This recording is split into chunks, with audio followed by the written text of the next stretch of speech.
Check, check. Check, check. Check, check. Blaster.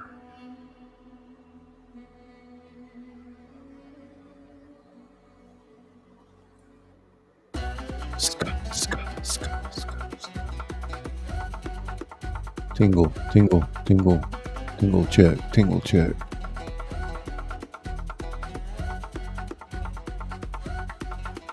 TWP,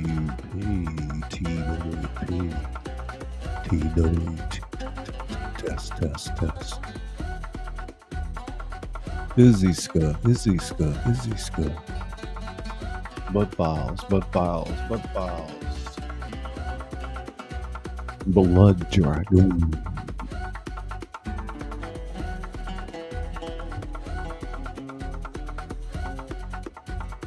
Welcome diamond painting with Rhino. Diamond painting with Rhino. Zindi ska. Zindi. Super tingle. Super.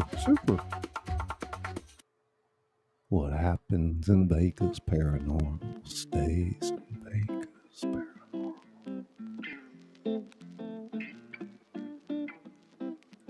Tonight, director's cut, episodes 5 through 10. Into the creative process.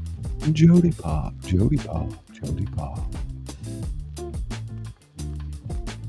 Sonic tingles.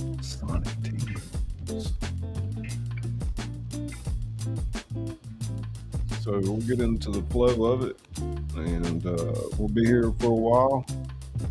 Be in and out. 199. 3 for 5. You buy puck now. 199.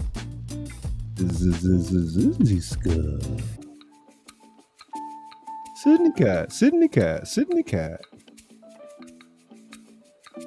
Nara Guitar Channel. Welcome.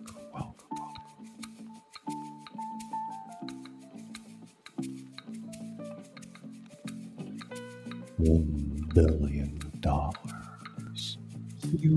0 calories. Vegas member for 13 months. Heck yeah. Sweet. Well, let's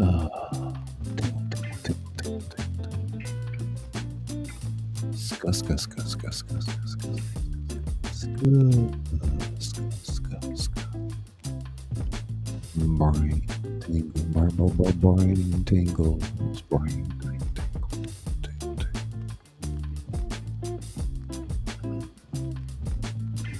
Spider pig in the house. Oh my God, Spider Pig walked in, swooped up a membership. Compliments of Izzy, look at that. Showering you with gifts, Spider. So how's everybody doing tonight? Season 1 is a wrap. We're gonna have season 2 starting off Sunday. So yeah. I'm Scully Pop, your host, the author that reads to you. I read my novels. I've written a few other works in the public domain and submissions from people like you. That's right. You wrote something, submit it, and we'll certainly put something together. Y'all can see me a little bit up there in the corner tonight. About halfway on opaque. Jody Pop. Jody.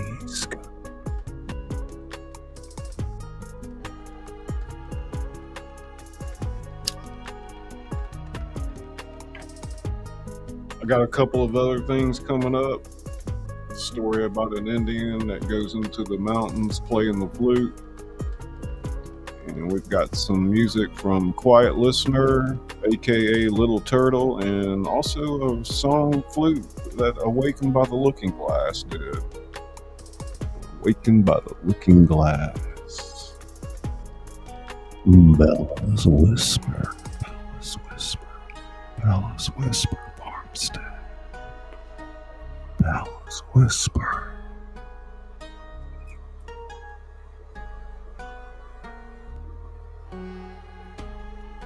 It's Melissa Pop, Melissa Pop.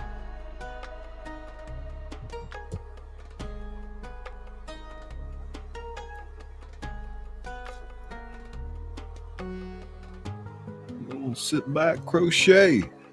Everyone grab a drink, hold on for the ride.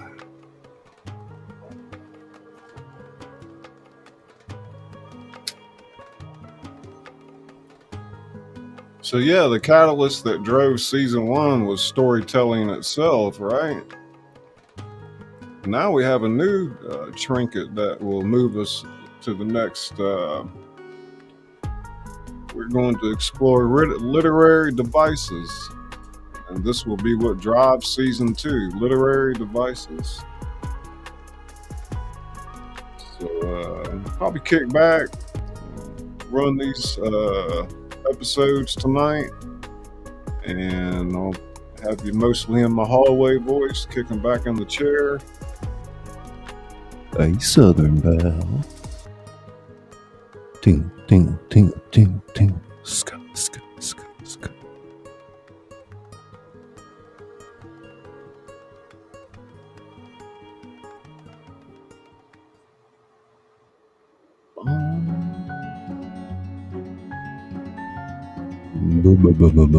Blaster.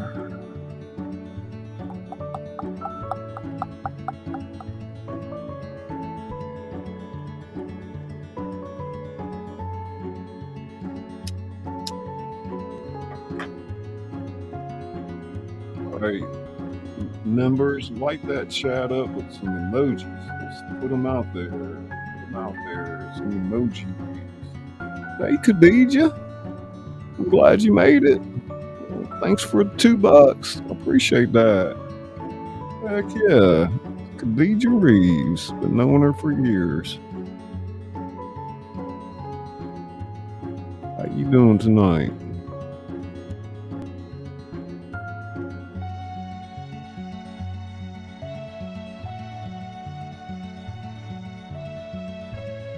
Sydney cat, Sydney cat, Sydney cat. Sk, sk, sk, sk, sk, sk, sk, sk, sk, sk.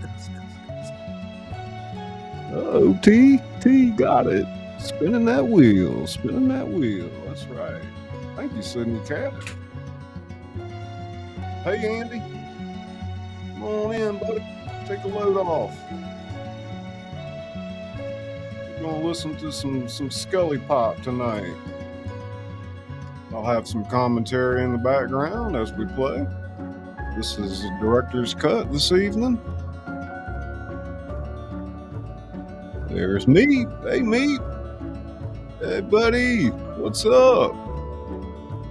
Love me some Meat. That's a composer, an artist, a musician, everything. Yes, what's poppin', T? All right. Y'all want to go ahead and get cranked up here? Let's see how we're sounding. Yes, we'll wait about 3 more minutes. I think I've got, we'll skip through on some of the breaks on the recordings, but whatever. Y'all good, Izzy? He's just going to be in chat tonight, watching things and dropping links. Scully Pop has control of the helm tonight, so he'll be pressing various buttons and hoping for the best. Got some new images up here in the slideshow, so different paths along the way, how the yellow brick road looked, and how you maybe imagined it as a kid. The yellow brick road goes on forever. Oh, thank you, Meat. been working with a lot of imagery and Leonardo Art AI, and my graphic designer Izzy is here tonight, and she definitely does her fair share of stuff for the channel. All the overlays, motion graphics done by Izzy. And if you're looking for something like that in your channel, reach out to her. Maybe we can get her link out there in the chat.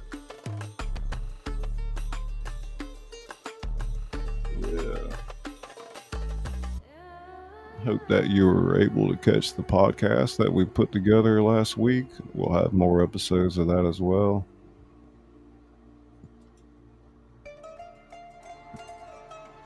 I'm Scully Bob, where the entertainment doesn't stop. And let's not forget the amazing Izzy Scud, whose dazzling graphics and overlays will bring our story to life before your very eyes. Check. Tonight, y'all hear me good? We invite you to leave your worries at the door and embrace your inner child. It's time to let your imagination soar to new heights and rediscover the magic that lives within us all. But before we dive into episode 5, let's take a moment to recap the wonder and excitement of our first 4 episodes. In episode 1, we witnessed the extraordinary collision of Oz and Wonderland, as Dorothy and Alice joined forces to face the formidable Scarecrow Queen. It's episode 5. Episode 2 took us on a steam-powered adventure through Steamburg. Our heroes acquire magical gadgets to combat the thorny threats of the Queen of Thorns. Episode 3 introduced us to Wendy Darling and the mind-bending riddles of the Caterpillar Queen and the whimsical Tweedleland. Can y'all hear it? And in episode 4, our brave heroes face their greatest challenge yet, the Shadow Weaver, who threatened to steal voices and shadows from all the stories. Now, in episode 5, we're about to embark on a journey that will push the boundaries of imagination even further. You know, I'm trying to push my voice. Sit back, relax, and prepare to be transported to a world where anything is possible and every twist and turn is more magical than the last. How you doing? Are you ready to experience the wonder of Emerald Wonderland? The Earth Creeper. The Earth show begins. Welcome to the show. It's a director's cut of episodes 5 through 10, Emerald Wonderland.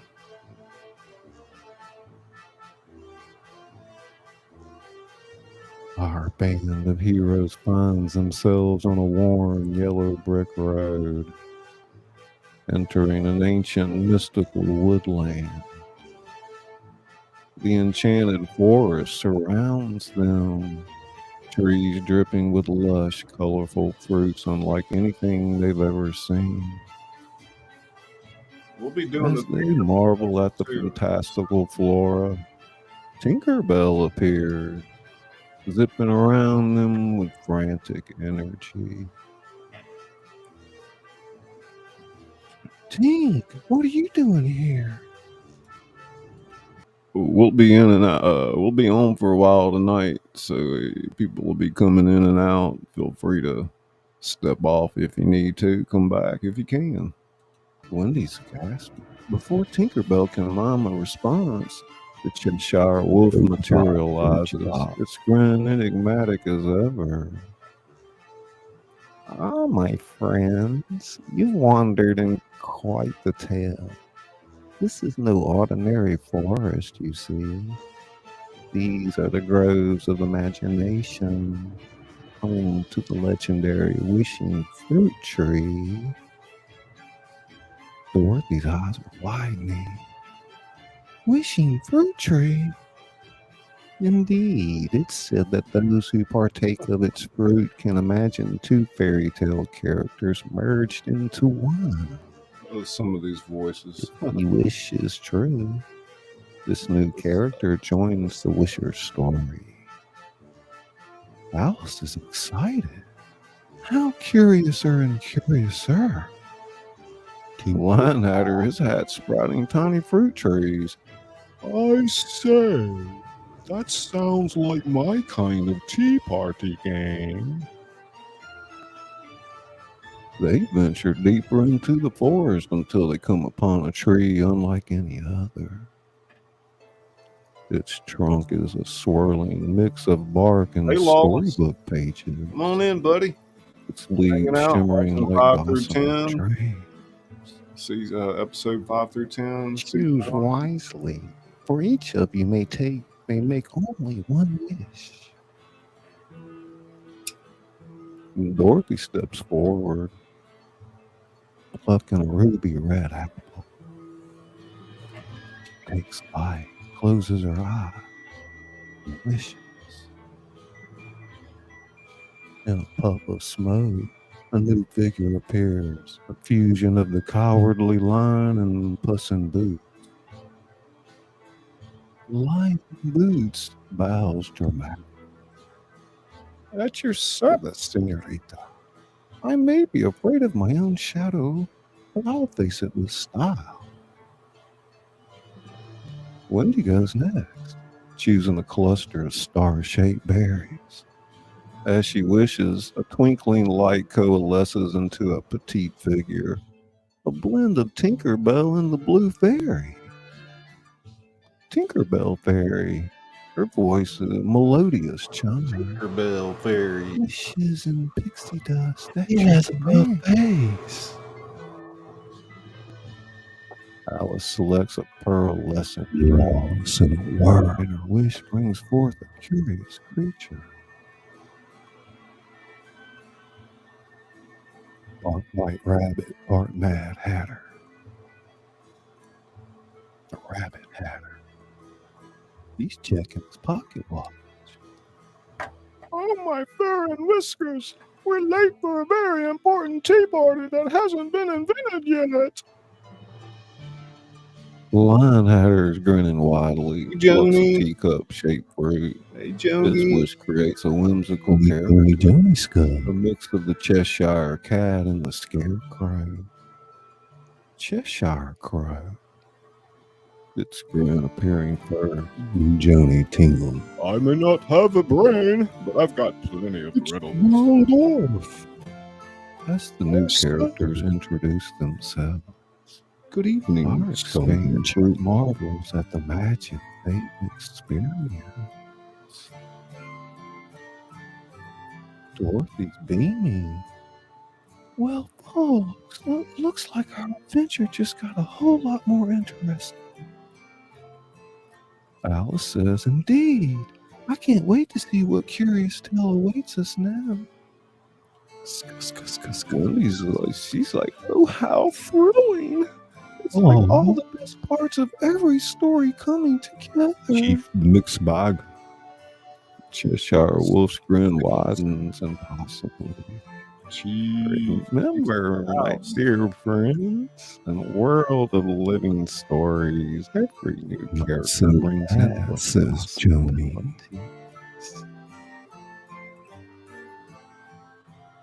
And so, with their new companions in tow, our heroes set off down the yellow brick road. Ahead, we're going to have our first book here in a month or two. Promising adventures beyond their wildest dreams. A copy of Emerald Wonderland Season 1. As they walk, the enchanted forest seems to whisper around them, hinting at the countless tales yet to unfold. With each step, they move further into a narrative of their own making, where the boundaries between stories blur and imagination reigns supreme. Here, we'll look at Izzy's overlay for a little bit too. Hey, everybody. Great to see all these wonderful faces this evening. There's Yoda Pop. Well, thank you so much, Misha. Appreciate that. Part where I'll be Who Rider. Always wonderful to see you. A rainbow snowstorm. You like the voices, Yoda? I'll try. Very cool.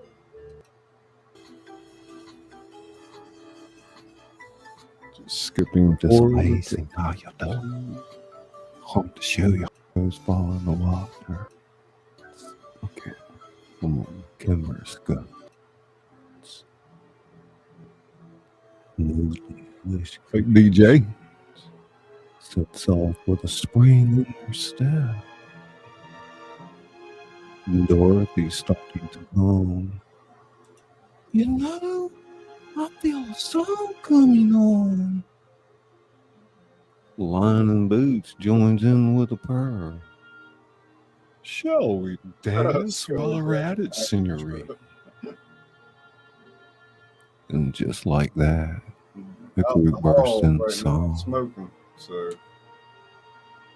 It's a merry tune that seems to blend elements from every story record. This is me on the mic, and this is Dash of Oz, sitting back in my chair. sprinkle of Wonderland, Y'all hear me all right? pinch of Neverland, and songs we're all familiar with. Thank you, Izzy. Rabbit Hatter, he's tapping out a rhythm with his pocket watch.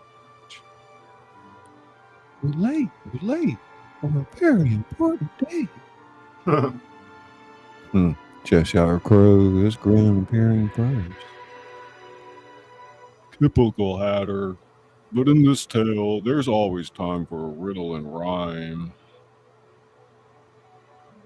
As they sing and dance their way down A shot the of coffee road, too, Belle. the landscape around them Oh, seems good. to come alive. Actually, I got some peppermint tea with maple syrup right now, so. Lush fields on either side How of you the doing, road ripple popcorn? like a sea of green cell. Each Man, I blade need to reach crash out and trembling get with you, an bro. amplifier.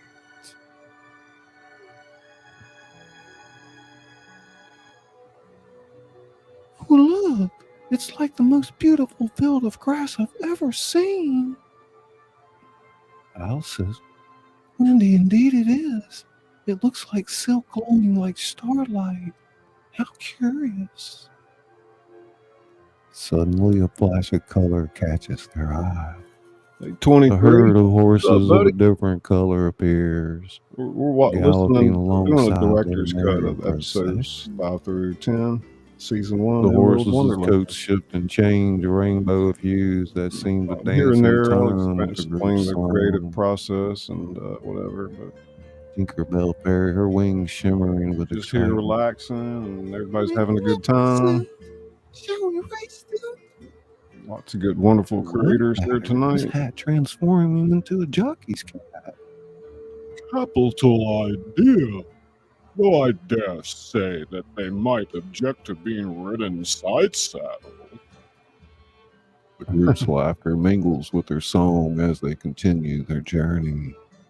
The horses of a different color keeping pace, adding their whinnies to the merry choir. Yeah, as Meep says, this whole thing's like an acid At trip. the head of the group, Toto trots along happily, occasionally yipping in tune with the music. Beside him, Tinkerbell flits back and Good forth, I'm her glad you glow made it. Come in and pulsating with relax. the rhythm.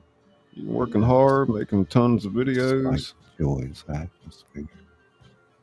Brown dwarf. Nervousness that seems at odds with the group's blissful mood.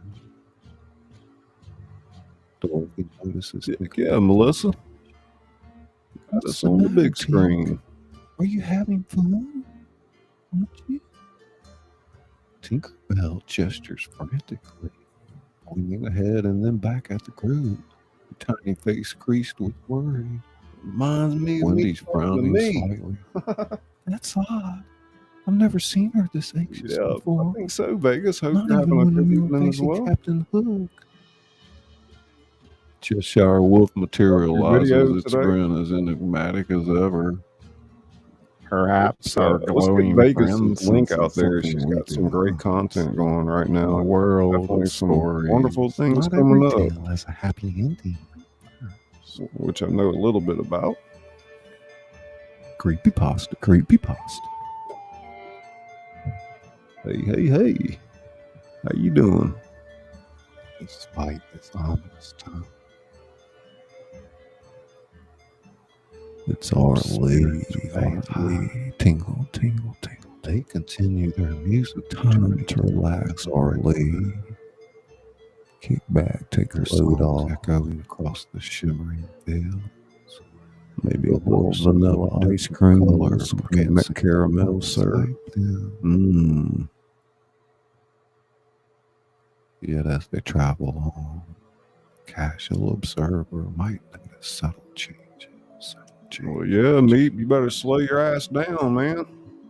That's what they told The me. yellow bricks seem to pulse. Take a deep with breath. energy. The Let's see if we luminescent can't thread fill up the begins chat to with take on emojis. slightly too bright Everybody put quality. all 15 of And them in on the the chat. horizon, If you just don't have as the edge emojis, of perception, do your best, Sky. Like something like that. darkness begins to gather. Need some color. Come on, Lawless in the world. Zombie Queen. Lawless needs a gift.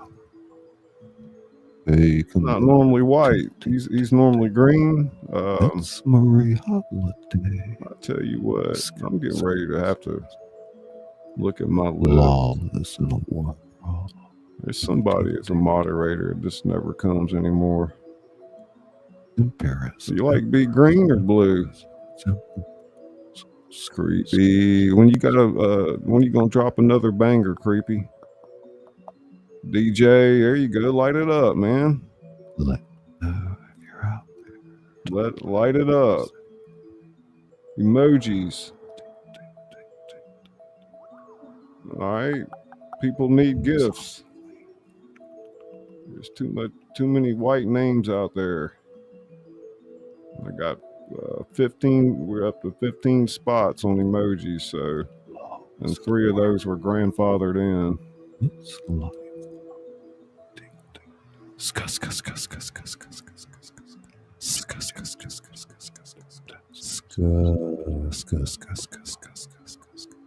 Tingle.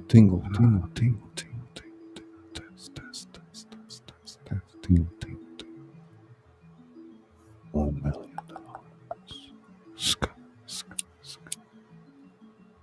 Creepy pasta.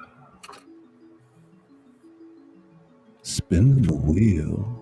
Hey, chaos. Toward the dark. There you go, Izzy. As if they have no Yay, choice. my chaos. It's The yellow brick road chaos. has been I filled say, to chaos is great with a little T. not just that. Their legs begin to move up I'm and having my tea. forward at an alarming Peppermint. rate. Dorothy's struggling. What shall I pull out of my hat next? I can't stop. Lion and Boots, he's racing alongside. Ay caramba. It's like we're being pulled by an invisible lasso. Technical difficult. Rabbit Hatter checks his pocket watch frantically. Oh, Lordy. Oh, my whiskers. We're not just moving fast, we're aging fast. There you go. Indeed, gray hairs begin to sprout. I'm just so wild and all over the place. It sounds like technical difficulty. Alice says her voice is still young, but it's coming from an increasingly aged face. We're aging a minute each second. I'm curious and terrifying. Cheshire Crow is stating the creepy. I may not have a brain, but even I know this is bad news. Wendy's gasping. The eternity fruit. Someone must have eaten it by mistake.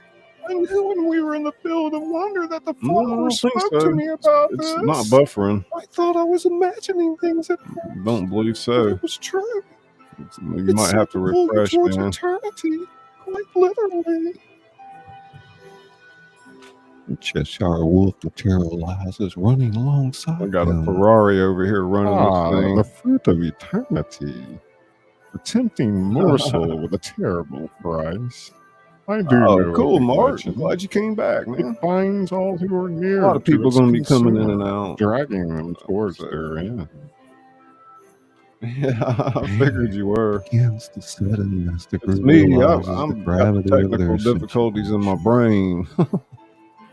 They'll be old and gone within hours if they don't act fast. Sudden Creepy. When you gonna start doing some lives? Wait, I have an idea. The drink me potion. If we shrink, perhaps we can escape the brute's pull. Lionheader's hat's now gray and balding. Brilliant. But how will we get to safety once we're small? Wendy's looking at Tinkerbell. Tink can fly us to Neverland. We'll be young again there. With no time to lose, Alice distributes the drink me potion. One by one, they shrink down the size of Just pigs. made a Their executive forward decision. momentum finally ceases. Tinkerbell Fairy to Tinkerbell. Hey, Lawless, check that, man. I just made an executive decision for you. Two fairy-like beings scoop up the tiny heroes. Some cling to Tinkerbell's dress. Lawless. Others to Tinkerbell Fairy's gossamer wings. Dorothy's voice is tiny but determined. Hold on tight, everyone. With a burst of pixie dust, Tinkerbell and Tinkerbell Fairy take to the sky, their precious cargo clinging on for dear life. As they soar higher, the yellow brick road and the ominous pool of the eternity fruit fade away below them.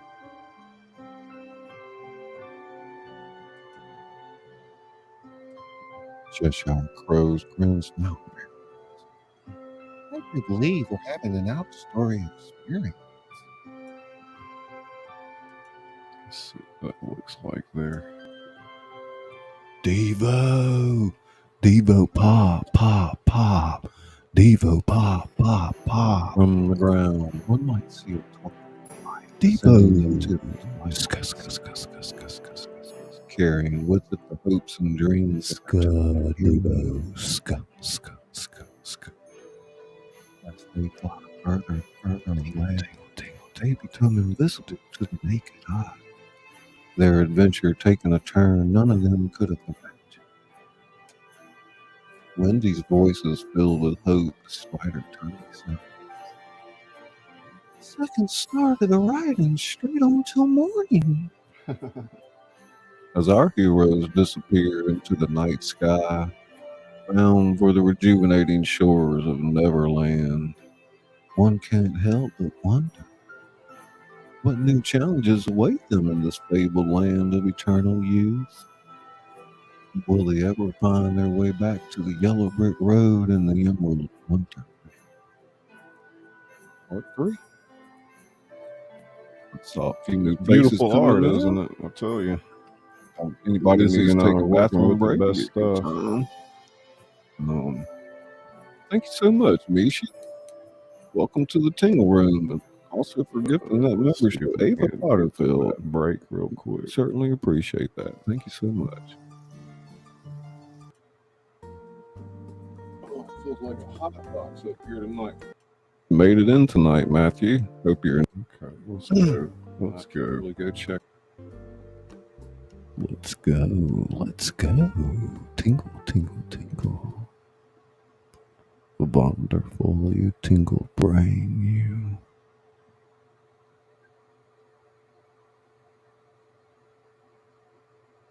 Be hard to show you whole time, you tingle brain. Turn it down a little. Then lands of fairy tales past stretch out in every direction.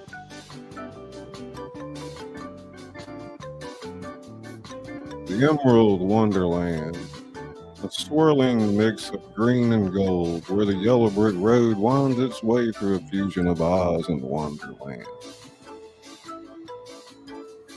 The Whispering Woods, a dark, mysterious forest where Red Riding Hood still encounters wolves, and Hansel and Gretel's breadcrumbs glitter in the moonlight. Hey, Shane, at Paralife TV. The Welcome. shimmering seas, a vast, ever-changing ocean Hey, so where you're doing a lot of work on mermaids sing, Fiverr. That's cool. Captain Hook's pirate ship sails, and the Little Mermaid's kingdom lies beneath the waves. Everybody say hey to Shane at Paralight. The enchanted mountains, snow-capped peaks where giants roam.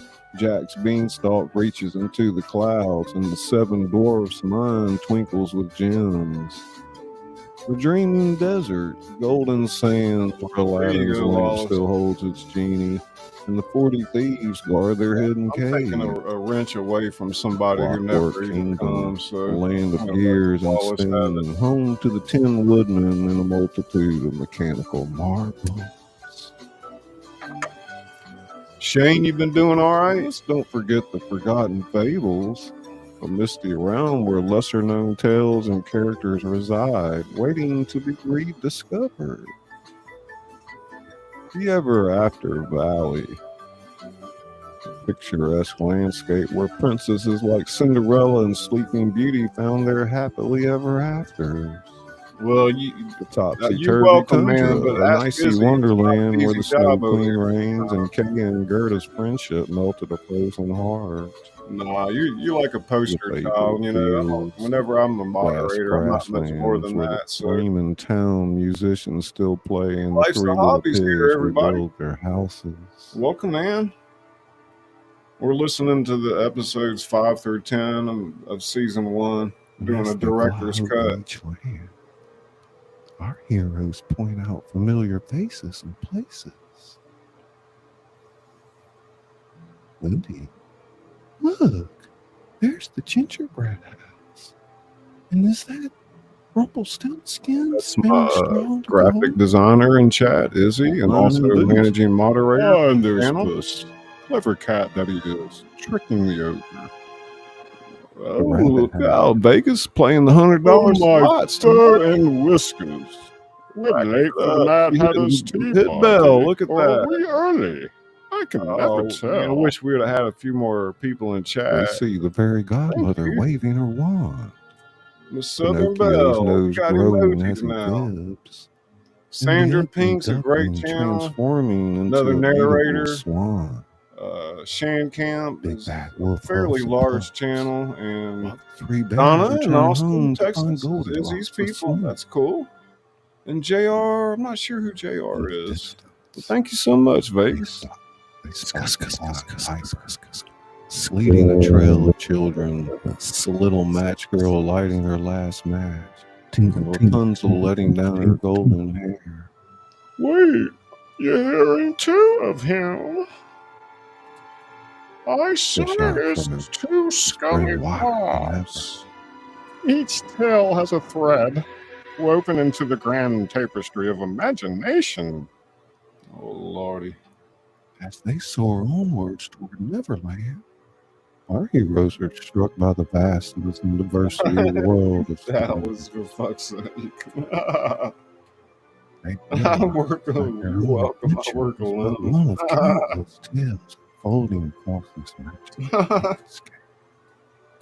Oh, shit. Yeah, thank you, everybody.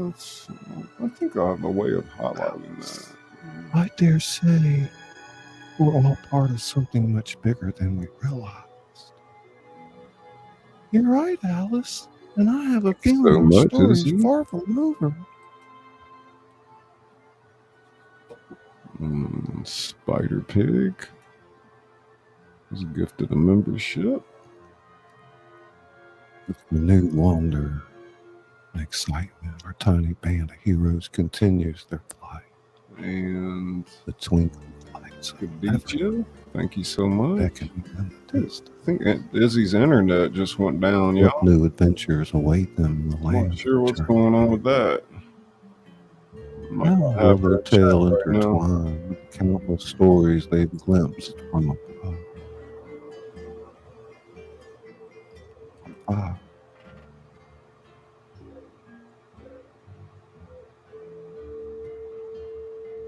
Yeah, I think Izzy dropped off. Her internet clunked out. Something. hey, trucker. There's Leonard. What's up, buddy? Awesome. Great to see you. People are. Come on in, enjoy the story. Infinite psychosis. Let's go, let's go, let's go. Hey, Johnny. How you doing? Thank you so much, Vegas. Tinkle, tinkle, tinkle, tinkle. Did I see Back to Ashes in there? He must have passed right up. I know I saw him in the chat. How you doing this evening? That's Phoenix. I'm not sure how all these buttons work on here. EV Mux, not StreamYard. It's got great clarity there. Maybe I'm gonna imagine the thing Show all. Joniska. Look out of the way for a minute. Joniska. Vegas, tingle, tingle, tingle, tingle, tingle, tingle. Comments. Shit. Y'all put a 10 in the chat. Let me know you're here. Where's Toto? Toto tingles. Gypsy and the Vanilla. So Alice in Wonderland meets Wizard of Oz head on. Emerald of Wonderland. Picture this, folks. Two worlds collide. Let this trailer run. You've got yourself the Emerald Pick up with Wonderland. as they continue their Meet tour. the Cheshire Lion. The Connect himself You got that. and the Back to Tin Ashes. Hey, Kendra. How you Oh, doing? Yeah, thanks, Izzy. Consume the goodness, Kendra. What? They were in here a minute ago, I thought. That's Phoenix. God, don't let me miss He's an anybody. awesome narrator. Now dethrone Marketplace So is, Boutique. Creepypasta, Jody Pop. and There's a few others up in there. Marley's Delight. Let's see the emojis. Bill. Bella's out there. Shore of Heart. Shore of Heart. Hey, hey, hey. follow the yellow Tingle, tingle. tingle, tingle, tingle, tingle, tingle, tingle. Turn the knob, Dorothy. Begin. That's right. of tea and tranquility. Tranquility. The Tin Hatter. A fusion of the Tin Woodman and the Mad Hatter. He has a metallic body adorned with gears and cogs, topped with a large top hat. Gypsy Scud. The eerie scarecrow queen rides on a broomstick made from a rope stem. The wizard, when push comes to shove, sometimes you need to make your own door. Dorothy, quick! What song is that? Let's see if that loops. There we go. What song? Which song is that, Vegas? Heck yeah. I need. Kimber Scud. I don't know if I have it in the EV Mugs. I think I do. Talking about emotional mess or As they unconventional? continue their tour. However, worry and change Emotional comes mess, over our okay. heroes. So this one's for Their Vegas. tiny bodies begin to wrinkle. Oh yeah, oh yeah.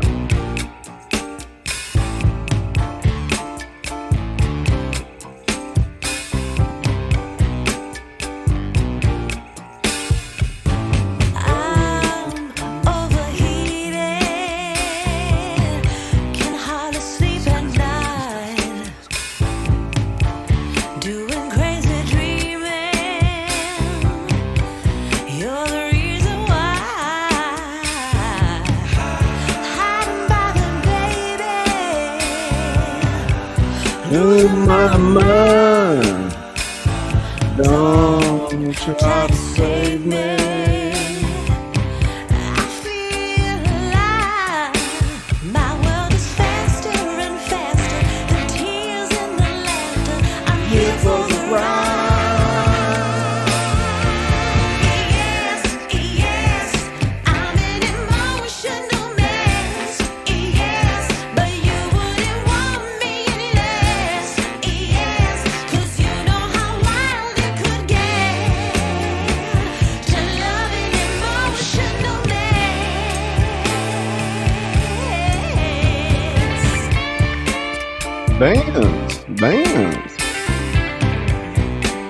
Dance, Kristen.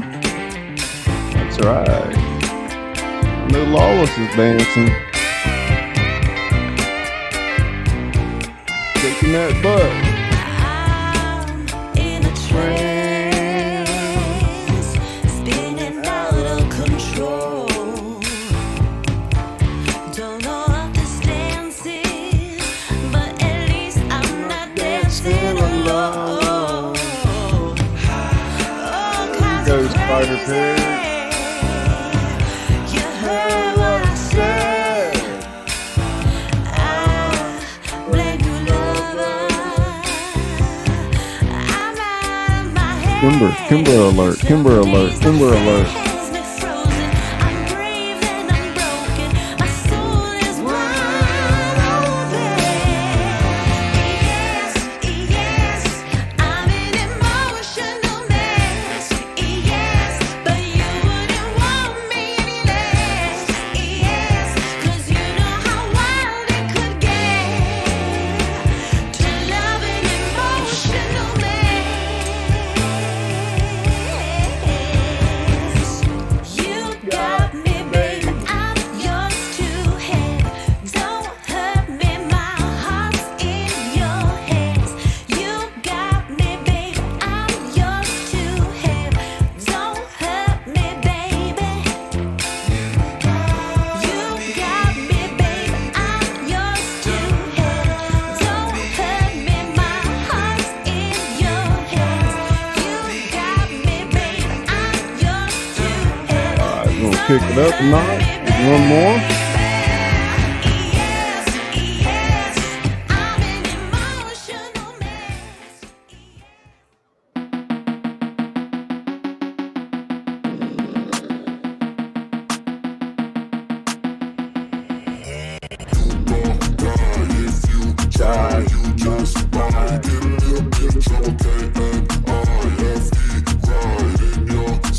You will never see it coming.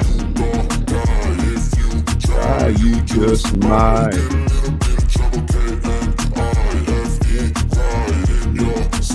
You will never see I it got a coming. switch in my head. I go from living to dead. You got me seeing all red. Now I'm becoming a threat. I fucking heard what you said. I'll make you have some regrets. And no, I never forget. So now you have a few debts. That shit, it needs to be paid with blood or some sort of pain. You caused a permanent stain, which has determined your fate. Bone I've never Band. seen so clear. I feel the end and That's it's the near. Bone The day of Band. reckoning's here. The sound of deafening fear.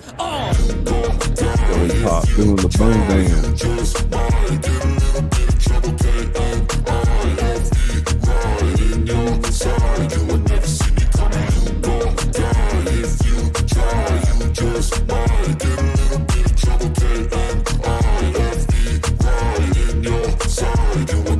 My energy is next level, so damn you better be careful. I got an angel and devil, he snaps me straight in the temple. I'm ready to be a rebel. I've got a lot of potential hidden inside of this vessel. That shit is so exponential. I need a first class ticket to the top, no limit. I don't play no gimmicks. I'ma take you to the clinic. If you want a taste, come at me and you will be replaced. They won't find a trace of you anywhere or any place.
I say, is anyone feeling a bit long in the tooth?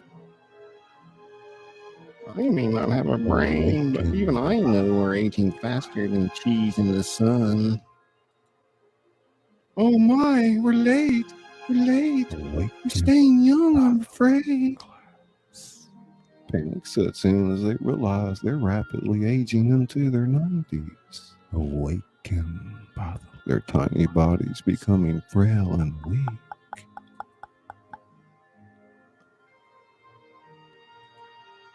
Oh, there she is. Dorothy's voice is Hoping you get quivering back. with age. Tink, you need to land now. The young youth of Neverland is our only hope. Tinkerbell nods vigorously, her glow pulsating with urgency. She gestures towards a clearing near the shore. Hold on, everyone. We're almost there. Just a few more moments and you'll be young again. Chicken and dumplings. My favorite.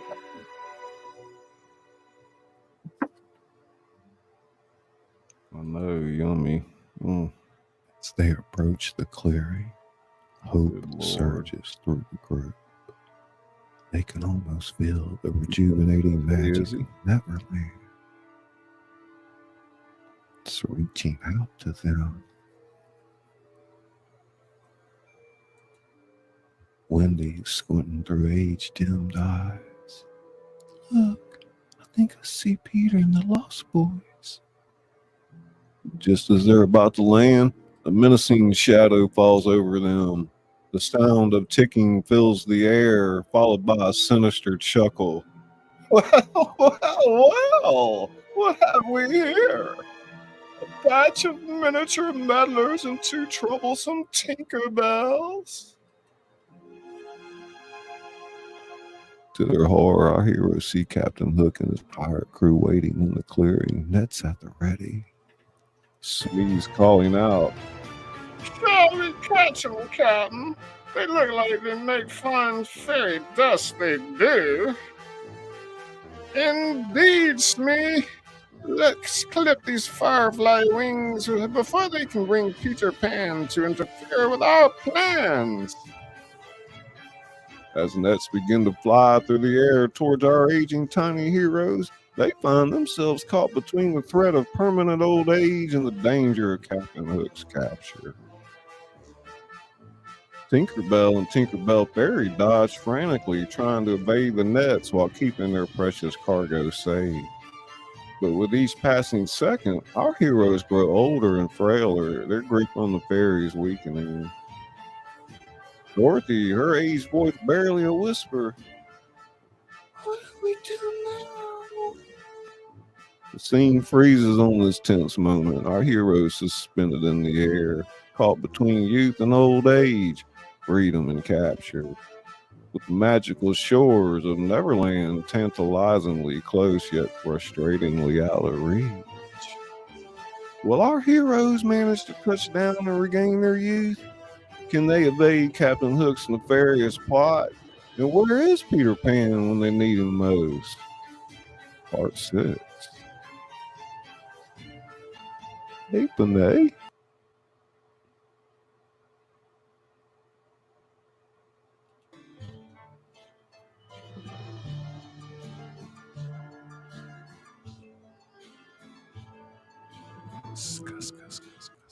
Her last night. All right, skipping toward our aging time. It's Peter Pan, his face alight with mischievous glee, red hair tousled by the wind. Look, you old codfish. Picking on little folk now, are we? Why don't you try someone your own size? Or at least someone who can fly? Pun, I should have known you'd show up to spoil my fun. I'll get you this time, you flying pest. Peter swoops down, snatching our tiny heroes from Tinkerbell and Tinkerbell Fairy's grasp. He cradles them gently in his hands, their miniature forms dwarfed by his youthful palms. Flying just out of Hook's reach, Peter sticks out his tongue, eliciting a roar of frustration from the pirate captain.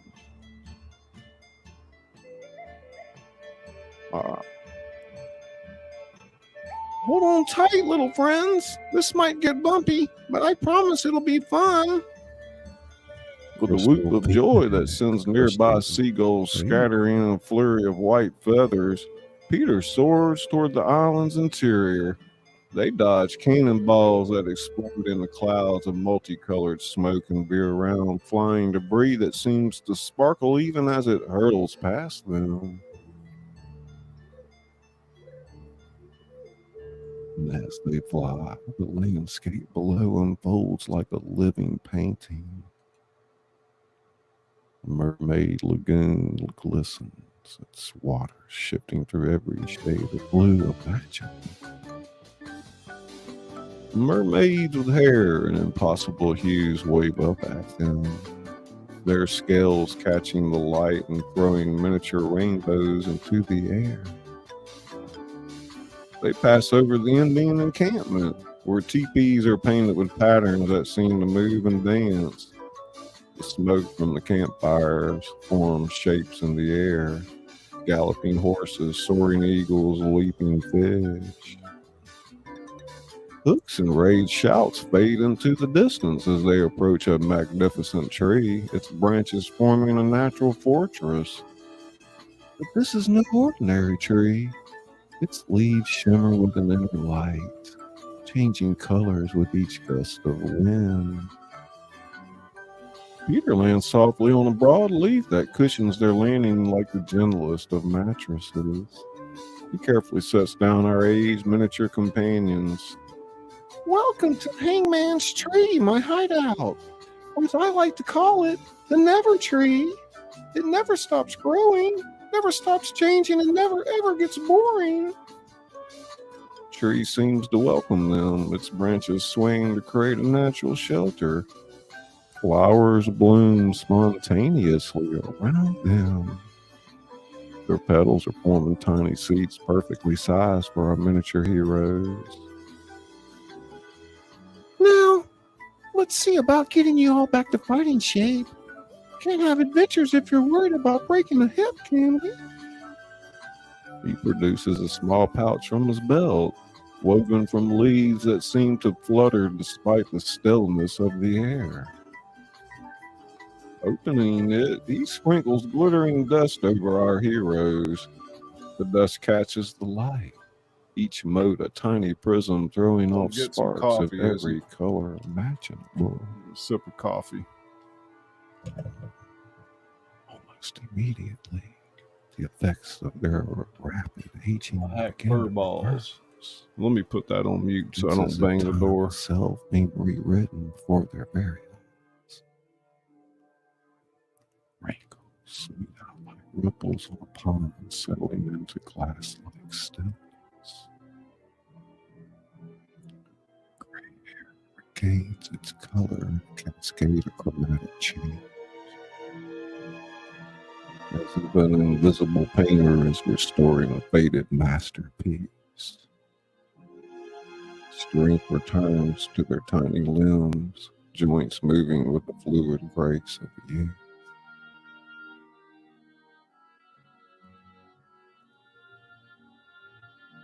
Dorothy, her voice strong once more, filled with wonder. Oh my! I feel like I could click my heels and fly to the moon, then skip across the stars. Curiouser and curiouser, I do believe I feel even younger than when we started this adventure. Why, I feel positively infantile in the best possible way. I say, this beats a cup of youth tea any day. I feel sprightly enough to host a tea party on the back of a flying fish. Wendy's beaming with joy, twirling in the air. Peter, you saved us, just like old times. Neverland is even more magical than I remember.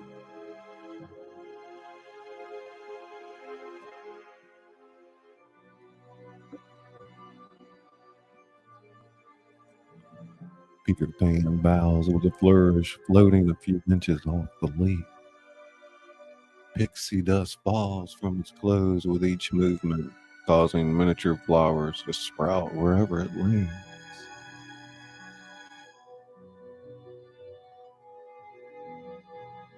Anything for Wendy and her friends. Besides, adventure is so much more fun when you're young enough to enjoy it. Now, who's up for showing old Hook what real mischief looks like? Our heroes, now brimming with renewed energy and vitality, exchange excited glances. They may be small in size, but their spirits are soaring higher than ever.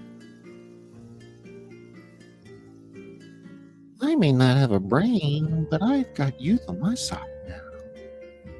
Cheshire Cliff Rose grins wide. Neverland. Who needs a brain when you've got imagination? Rabbit Hatter's checking his watch, which now tells time in colors rather than numbers. Oh, my fine whiskers. All right, We're I'm early back. for the next adventure. Yeah, I left for Quick, a minute. let's That's hurry, where the chat tonight. went. As our rejuvenated People band be of in and tiny out. I'll be adventurers running gather around Peter, probably ready another for 3 whatever hours Neverland before. has in store.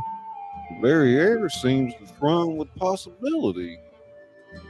The lead, Everybody, you're listening to the director's cut of episodes 5 through 10, season 1 of Emerald Wonderland, where the Wizard of Oz meets Alice in Wonderland head on and every other fairy tale character in between. of the Never Tree rustle a cheerful melody, accompanied by the distant singing of mermaids and the rhythmic beating of Indian drums. It's the prototype. We'll do a theater Peter's floating production next cross-legged year. in the air, surrounded by a halo of Other twinkling things in the lights. work as well. So, tiny travelers, what say we paint this island with the colors of our next great adventure? Hook won't know what hit him.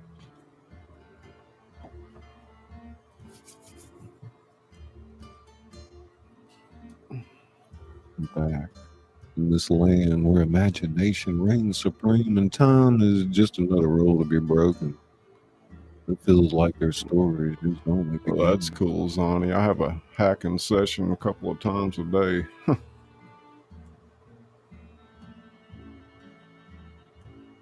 I uploaded the rain. I am God.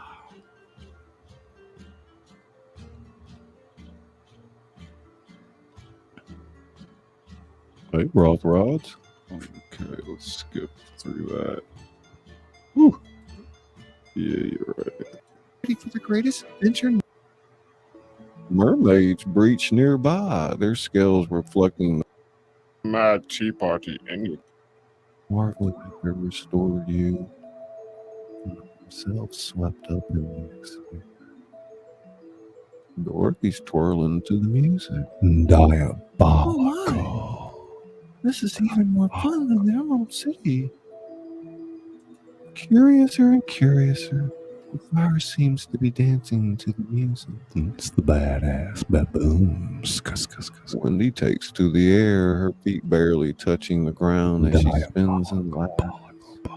Tinkerbell and Tinkerbell fairies zip around, leaving trails of sparkling dust that hang in the air like starry ribbons.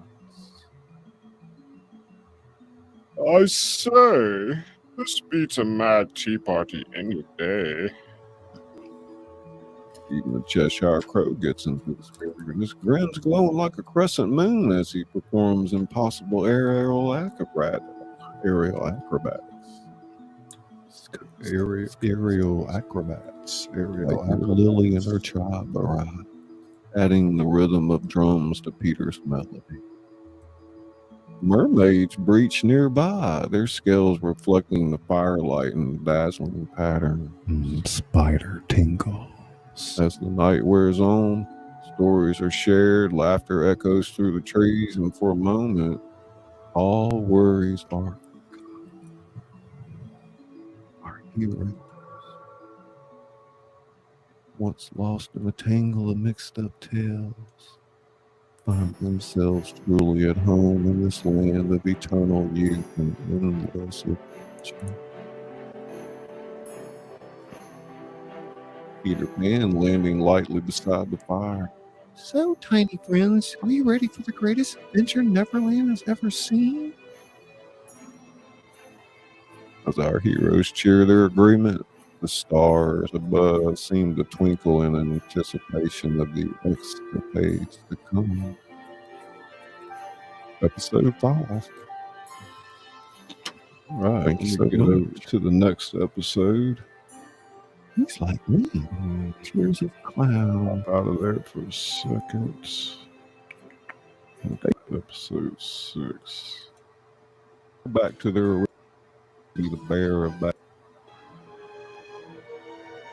The night grows dark and the stars seem to hold their breath. In this moment of crisis, our band of mismatched heroes must dig deep, pulling their courage, wit, and the magic of their combined stories. Find a way out of this perilous situation. Everybody good? Thank We you for huddle being together here. to brainstorm. Your support means the Greatest world adventure to me. just beginning. I certainly appreciate your time They alone. not just Neverland. Perhaps all the lands of story hangs in the back. What happened to your internet, Izzy?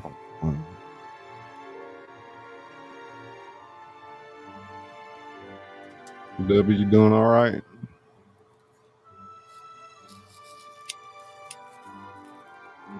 Shar, how about you?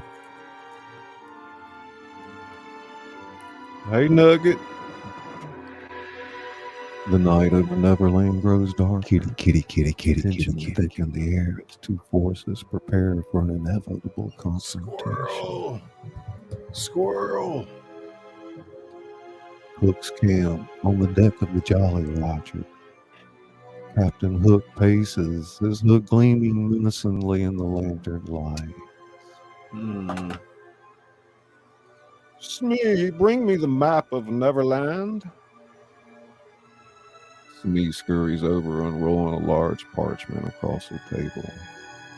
Well, surround them from all sides, and they'll escape this time, Pan.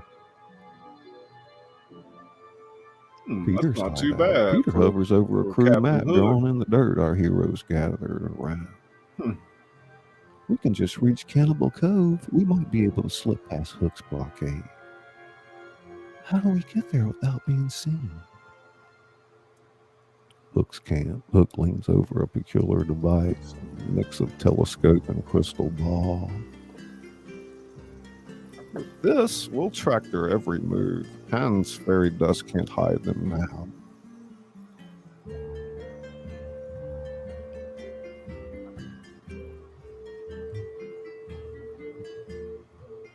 Pirate tinkers with steam-powered flying machines nearby, their propellers whirring ominously. Back at Peter's hideout, the line hatter pulls various items from his hat. Invisibility cloak, silent shoes, shadow cloak powder. Thank you, Sean. I'm sorry, you guys. I'm not 100% tonight. No, that's I might not have to true. cut I am short. 100% right now. I actually feel great, but this is Line hatter few says weeks perhaps back these when I might was help us having a sneak flare past up. old Hooky. Hey, Alice's Lucy eyes Clark. light up. How clever, but will they work on How such you a doing, large darling? route? Thank you for coming. Back at Hook's camp, Hook inspects a line of fearsome creatures, trained sea monsters, flying beasts, and shadowy figures with Lucy, we're listening to episodes 5 through 10, season 1, Emerald Wonderland, and it's a director's cut, so I'm making commentary. Thank you for being here. glowing eyes. Release these at the first sign of movement. Let's see them fly away from these. Wendy teaches the group to think happy thoughts, prepare a note for flight. Remember, it's not just the pixie dust, you have to believe. Cheshire Crow attempts to fly, only to top flop comically to the ground. I may not have a brain, but I'm certain flying is harder than it looks. Me approaching Hook with a vial of shimmering liquid. Captain, the anti-flying potion is ready. One splash and they'll drop like stones. AKA Tingle Pop. Hook cackles, his laugh echoing across the water. Hey, Sean, come on in, buddy. Rabbit Hatter frantically checks his watch. Oh dear, we're Coming running by? out of time. I Tinkerbell don't and forget to hit the Tinkerbell mic. berries zip around, sprinkling extra pixie dust on everyone. Pirates arm themselves with nets, bolas, and strange guns that shoot sticky webs. Sean Tuber Tinkle. Remember, I once pan alive. The rest, well, accidents do happen.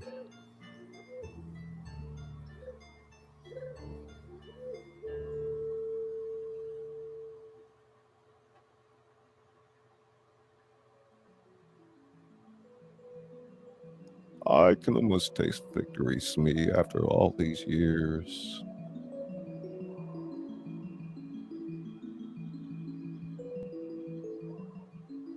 Peter looks around frantically, his usual confidence wavering. Searchlights draw closer, the noise of Hook's monsters grow louder. Our heroes find themselves back against the edge of the cliff. The sea's churning ominously. I hate to state the obvious, Cheshire Crow, but I believe we might be in a spot of bother.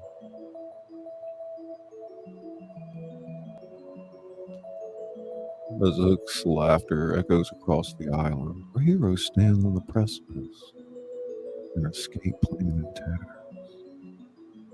The magic of Neverland seems to dim around them, and hope slipping away like sand through an hourglass.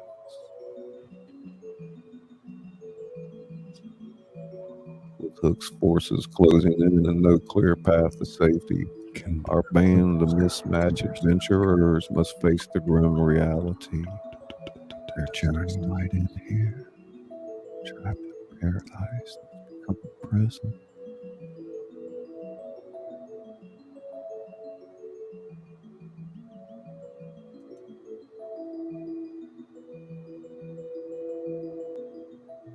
Question hangs in the air. Is this the end of their grand adventure, or merely the setup for their greatest escape? Part 2.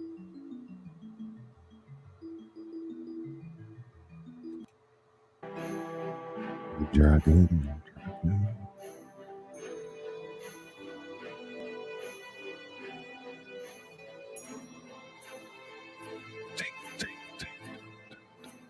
Super wild. $1 million. 0 calories. Sunshine.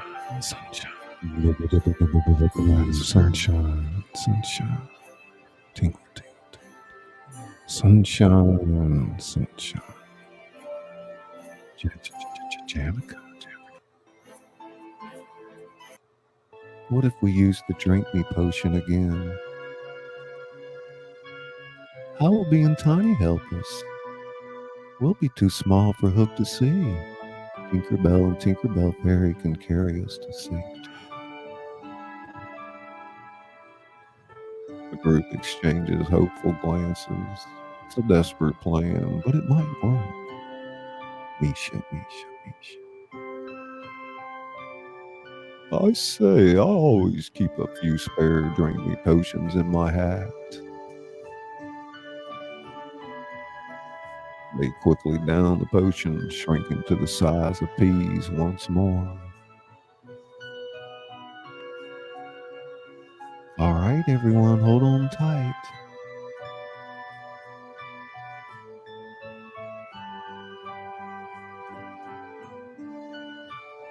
As Hook's pirates burst into the clearing, our heroes take to the air. So small, they're nearly invisible in the night sky. Where are they? They just can't have vanished. The tiny band flies swiftly and silently. dodging searchlights and narrowly avoiding capture. They're almost to the edge of Hook's blockade when disaster strikes. A sudden gust of wind separates Dorothy from the group. She tumbles through the air, her tiny voice lost in the wind. Wendy's alarmed. Dorothy, oh no! Before anyone can react, the pirate's hand snatches Dorothy from the air. The pirate squints, realizing he's caught something. Captain, I got something, or someone.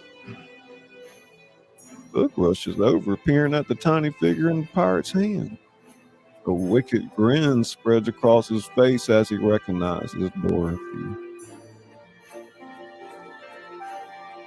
Well, what have we here? One of Pine's little friends, I presume. The rest of our heroes watch in horror from their hidden vantage point, too small to intervene. We have to save her. Hook holds Dorothy up to eye level, his hook glinting menacingly. Listen closely. I know you can hear me. I have your friend, and if you want her back, you'll have to surrender yourself. It's simple, really. You for her. Come to the Jolly Roger at dawn alone, or your little friend here will walk the plank. Don't do it, Peter. Don't give yourself up. Hook chuckles darkly, placing Dorothy in a small cage. Dawn, Pan. Don't be late. As Hook strides away, our miniature heroes are left in a state of shock and indecision. They've escaped Hook's trap, but at a terrible cost. What do we do now? We can't let him hurt Dorothy. We can't let you sacrifice yourself either, Peter. Cheshire Crows grin more of a grimace. I may not have a brain, but even I know we're in quite the pickle now. Scene ends with our heroes huddled together, the looming form of the Jolly Roger in the distance, and the first hints of a dawn starting to color the sky. It's ticking. They must make an impossible choice. Save Dorothy or save Peter Pan. Part 3. Rothrock, Southern Sarah. Caucasian Sasquatch. Gorman.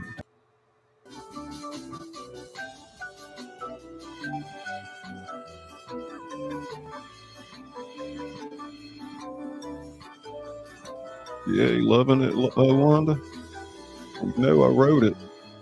It came from my imagination and putting it into production. We'll make a book and theater production, movies, the whole 9 yards. Hey, echo, Riri, reading and retell. Echo, echo, echo, echo. Do I hear an echo, echo, echo?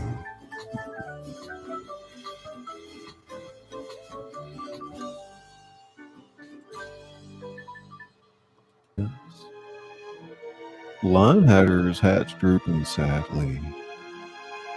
I don't suppose anyone has a time reversing teacup. No pity. Cheshire Crow's grin's completely gone. I may not have a brain, but I even know this situation seems hopeless. Peter Pan floats nearby, his usual carefree demeanor replaced by intense concentration. Suddenly, he flies to the center of the group, his eyes blazing with determination. Listen up, everyone. I know things look bad. We can't give up now. Dorothy wouldn't want us to lose hope. Rabbit Hatter's checking his watch. But what can we do? We're outnumbered, outgunned, and out of time. But we have something Hook doesn't. The magic of all our stories combined. I have a plan, but I'll need everyone's help. The group leans in, listening intently as Peter outlines his daring rescue mission.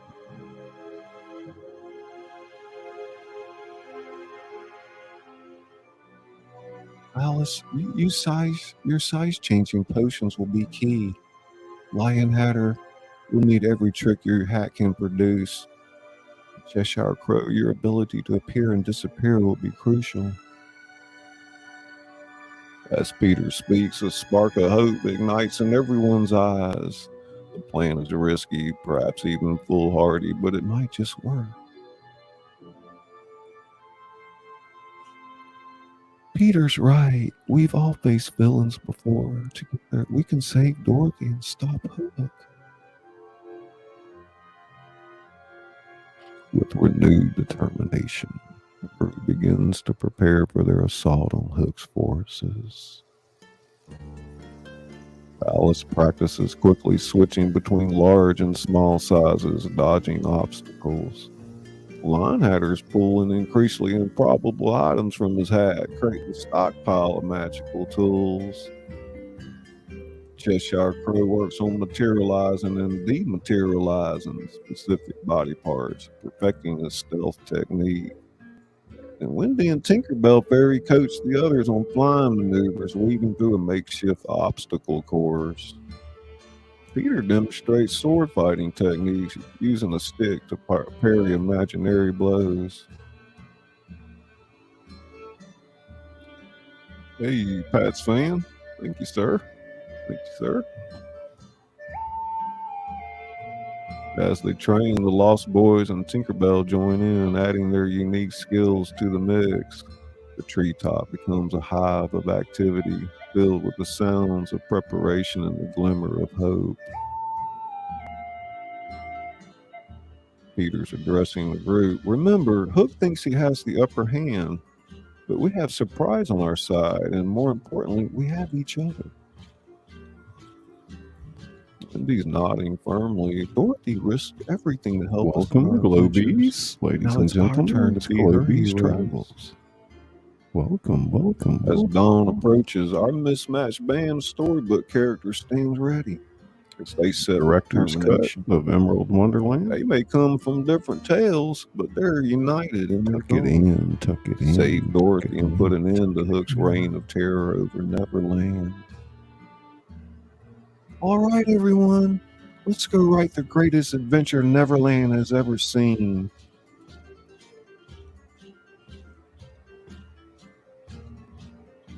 Part 4. Main mast and small cage hangs contained.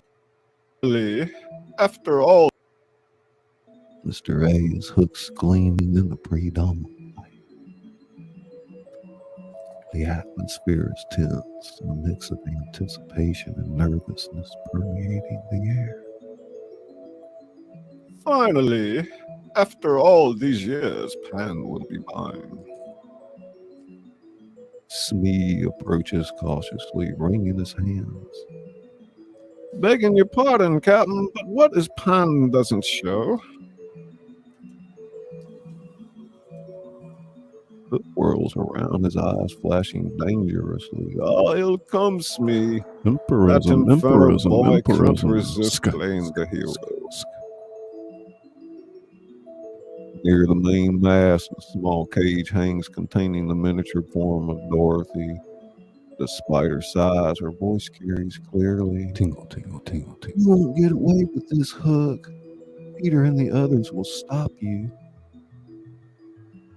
Hook chuckles darkly, approaching the cage.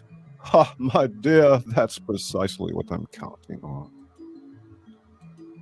If y'all want to check out something really neat, go over and see Empirism, what he's doing on his channel with the music. Somebody drop his link in there, please. He turns to address his crew who have gathered on the deck.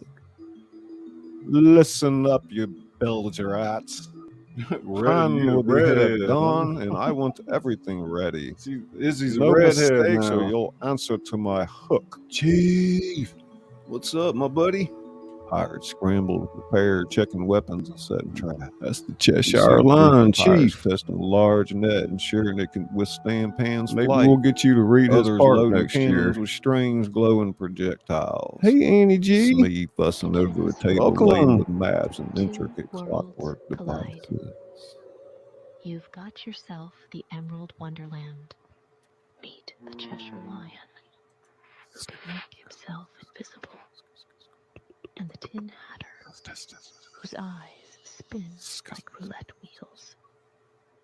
The Scarecrow Queen,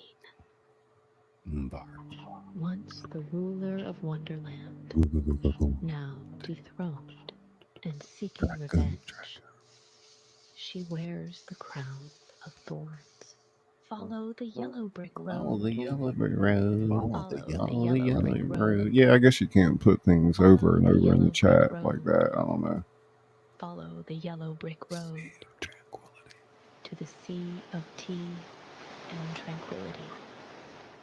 The Tin Hatter, a fusion of the Tin Woodman and the Mad Hatter. He has a metallic body adorned with gears and cogs, topped with a large top hat that the eerie Scarecrow Queen rides a broomstick made from a bow stem. Wait a minute, what's going on here? What did I do? When push comes to shove, sometimes you need to make your own door.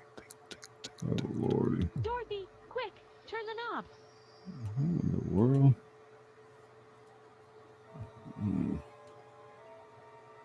Hook inspects each preparation. A wicked grin spreading across his face.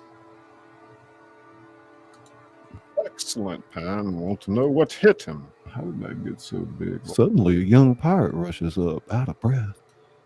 Captain, our scouts reported movement in the forest. It looks like Pan and his gang are on the move. Hook's eyes light up with malicious glee. Right on schedule. Thought I messed my overlay up. As the crew rushes to their position, Hook turns to Smee. Smee, bring me the special hook.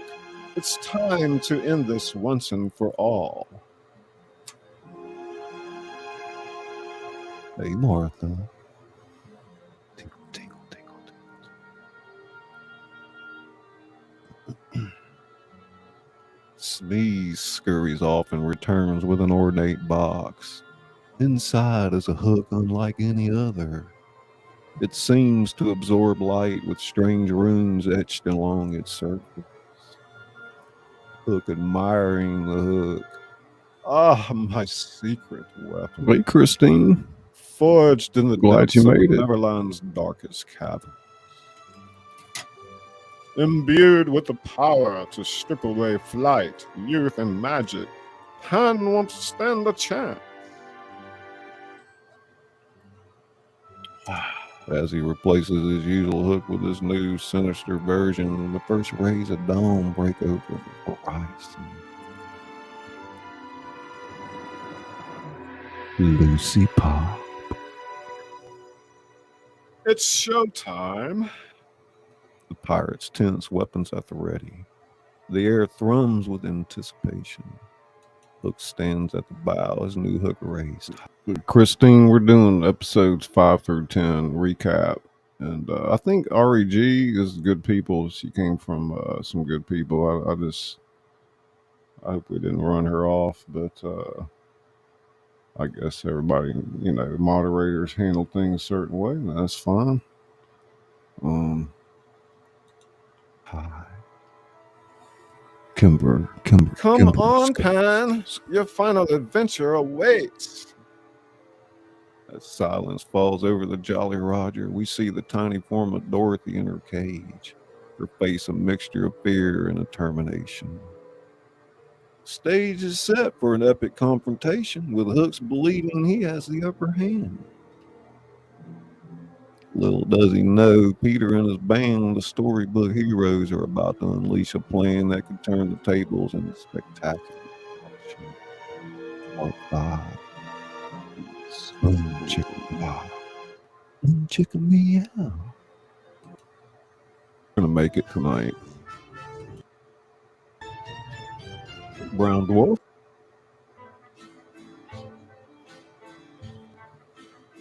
As the first light of dawn breaks over Neverland, the Jolly Roger sits ominously still in the bay. Pelican Rock. Suddenly a cry rings out from the crow's nest. Captain, Pan approaches. Hook grins wickedly, raising his new room-covered hood.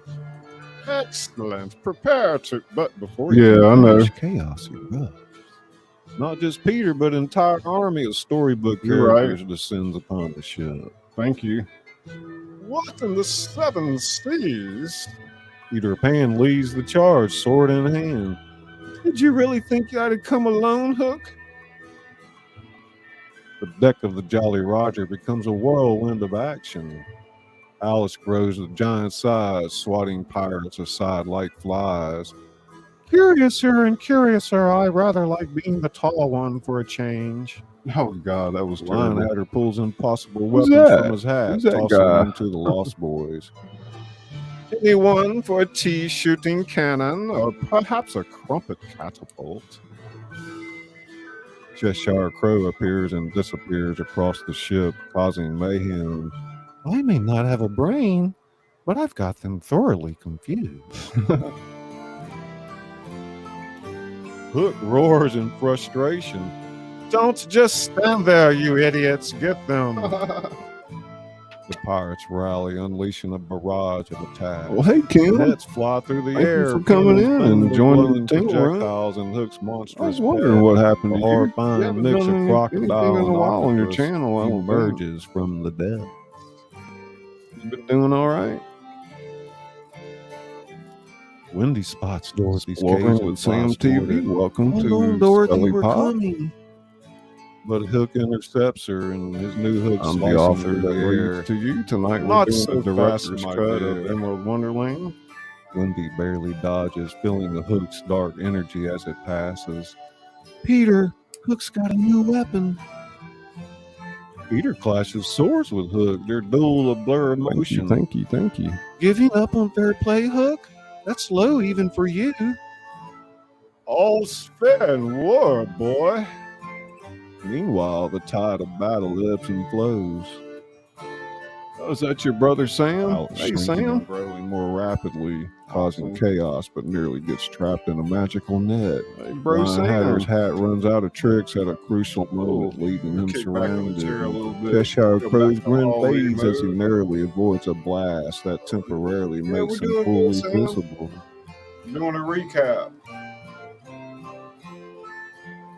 A little impromptu kind of director's cut of the work that we've done so far. We're working on a Rabbit Hatter's prototype dodging pirates reaches Dorothy's for cave. Emerald Oh, Wonderland. my fur and whiskers. How do I open this? It's where the Wizard of Dorothy Oz says the meets key. It's on Alice in Hook's belt. Wonderland. Head on.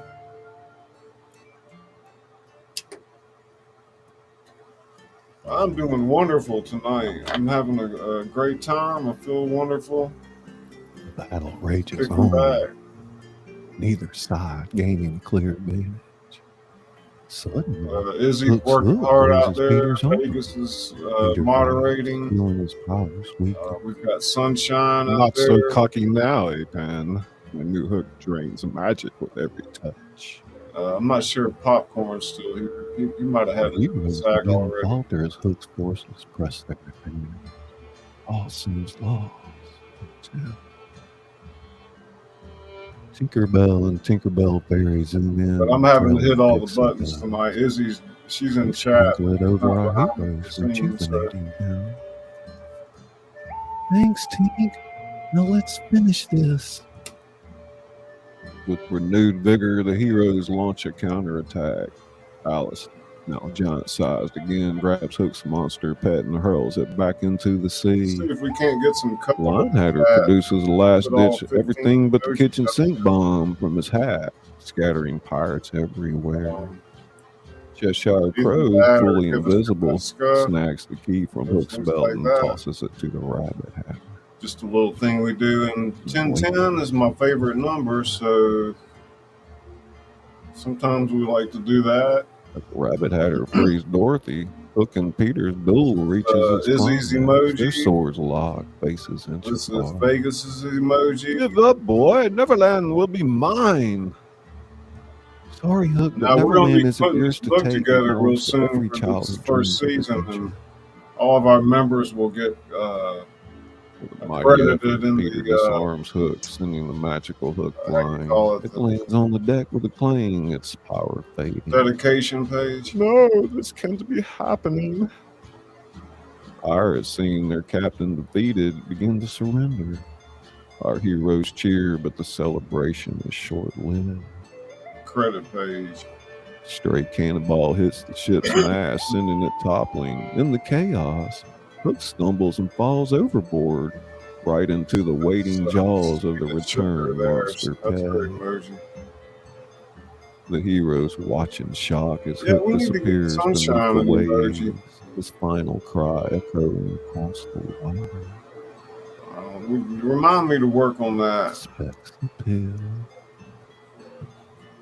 Peter Stalin. It's great to see you, Kim. I'm glad you made it over. We're doing this whole series. It's 4 seasons, 10 episodes per season, and we'll be publishing 4 books and then one big gigantic fairy tale leather-bound Many book. are injured, the Jolly High Rogers def and images Shambles. and stuff like And the that. weight of Hook's fate hangs heavy in the air. Yeah, especially only so many Dorothy's days. hugging her friends. Thank you all I for don't saving know. me. We got a spot or I knew not? you'd come. Wendy says, Maybe we'll never take leave one of my our own emojis behind. That's what friends do. Oh, thank you. Izzy's So as doing the all the sun graphic rises design. over I'm Neverland, providing some illuminating images. the aftermath of the great She's battle. putting it all in motion. Our so. heroes gather on the deck of the battered ship. And Kim, if y'all need a script for your local high school or theater company, let me know. We can certainly talk about that behind the scenes for a play production or so on. Peter addresses everyone. Today, we've written a new chapter in Neverland's story. I've got One everything of from a friendship, pitch bravery, deck and the for power of Hollywood believing in each to other. screenplays, Alice play says, "But what format, happens now? book format, How do we get back to our pretty own much in any stories?" language. Cheshire Crow, his grin returning. Perhaps the end of this tale is just the beginning of another. As they ponder their next move, the horizon shimmers, and a familiar yellow path begins to materialize I in the think we're distance. about to go to episode Dorothy's 7. gasping. Look, the yellow brick road. Indeed, stretching out across the waters of Neverland, the yellow brick road beckons, promising a way home and new adventures to come. Peter smiling wistfully. Well, my friends, it seems your next chapter awaits. But remember, Neverland will always be here, ready for your return. As our heroes prepare to bid farewell to Neverland and continue their journey, they know that while this adventure may be ending, their story is far from over. Episode 6, Season 1. Yay, we made it. Jump right in there. Where the entertainment doesn't stop.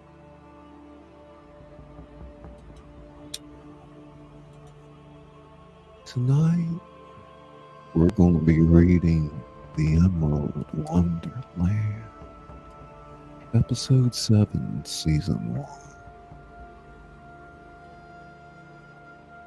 So buckle up. It's quite a ride. And we'll see you on the other side.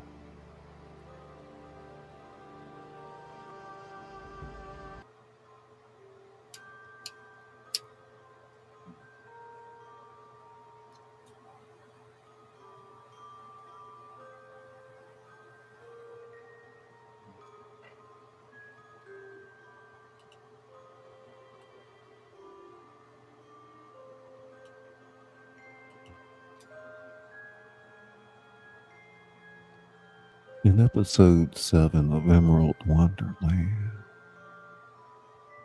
our beloved heroes face their greatest challenge yet. The nefarious story stealer. Will Dorothy's courage, Alice's curiosity, and Wendy's belief in magic be enough to save the day? Or will our favorite tales be rewritten forever? Grab your teacups, don your wildest hats, and prepare for a tale that will have you grinning like the Cheshire Cat. Good evening, himself. Sean. Welcome. Come on in, buddy. This is director's cut tonight. For in the Emerald We're all Wonderland, hanging out, doing our every ending is just the beginning of a new chapter. thing. And the most extraordinary adventures are the ones we Right share there, together. ladies and gentlemen. Moderator extraordinaire, Mr. So Gorman. without further ado, Vegas Paranormal in the house. And our managing moderator, Izzy. And our moderator in episode extraordinaire, 7 of Emerald Wonderland, our beloved One of heroes those face their things. greatest challenge yet.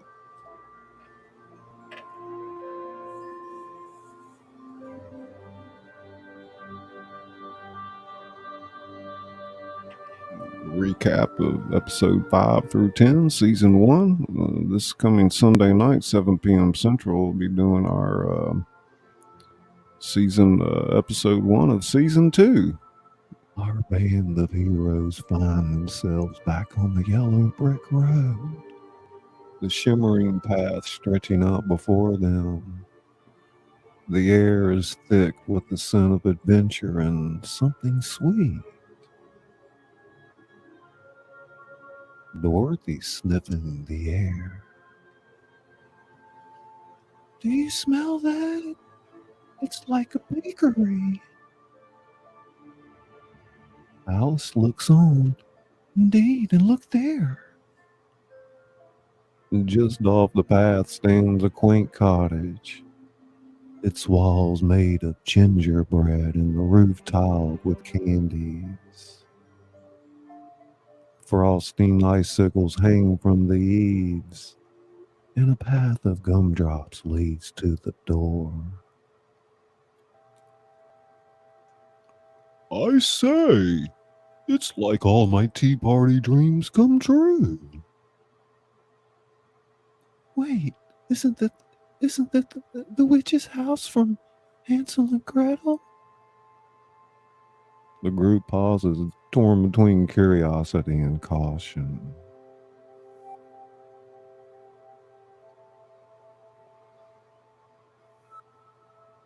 Cheshire Crow. You may not have a brain, but even I know a trap when I see one. As they debate whether to investigate, a sweet voice calls from inside. Come in, dearies. I have warm cookies and milk for weary travelers. Dorothy takes a step forward. Well, maybe it's not the same witch. It could be. Suddenly, Toto starts barking furiously, pulling at Dorothy's dress. Susanna. Alice places a hand on Dorothy's shoulder. Remember what we've learned in our adventures. Not everything sweet is good for you. The group nods, realizing the wisdom in Alice's words. Wendy says, You're right. We should trust our instincts and keep moving. as they turn to leave the cottage's door flies open, revealing a furious witch with a razor-sharp candy cane teeth. How dare you refuse my hospitality?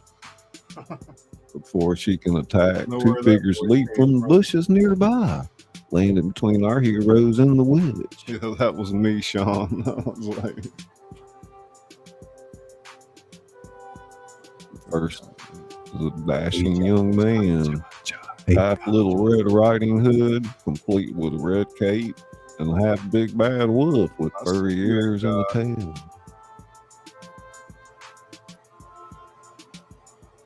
Not so fast, sugar witch. Your days of fattening up children are over. Beside him stands an elegant woman, part Cinderella, glass slippers and all, and part fairy godmother, with shimmering wings and a wand. Indeed. It's time your story had a new ending. The witch howls in frustration as Red Wolf and Cinder Fairy use their combined skills to trap her in a magical cage made of unbreakable candy canes. Well met, Izzy's been in and out. She's having trouble I'm with her Red internet, Wolf. so And this is my partner, Cindy Fairy. We're fairy tale fixers, here to help stories find better endings. I'm back. You show great wisdom in avoiding the witch's trap. Not many can resist such temptation. Dorothy's beaming. We've learned a thing or two about looking beyond appearances in our travels. Alice says, Indeed, though I must say, you two are quite the curious sight yourselves. Red Wolf All right, grins, John, showing get slightly your pointed side, man. teeth. In a world where stories collide, I'll be here for a sometimes while. the I'll most keep coming in unexpected and out. combinations yield the best results. Cinderberry nods. We've been tracking a particularly nasty piece of work. The story stealer. She's been going from tale to tale, twisting endings and stealing happy ever afters.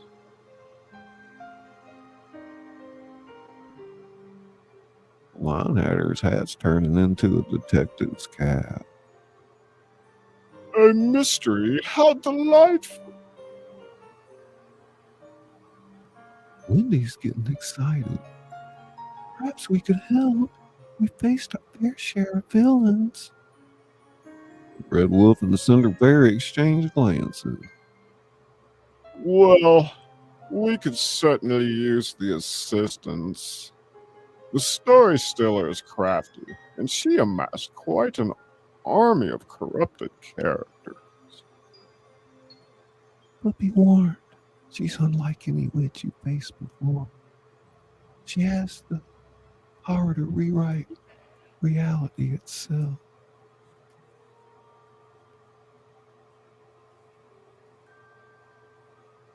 Our heroes share a determined look.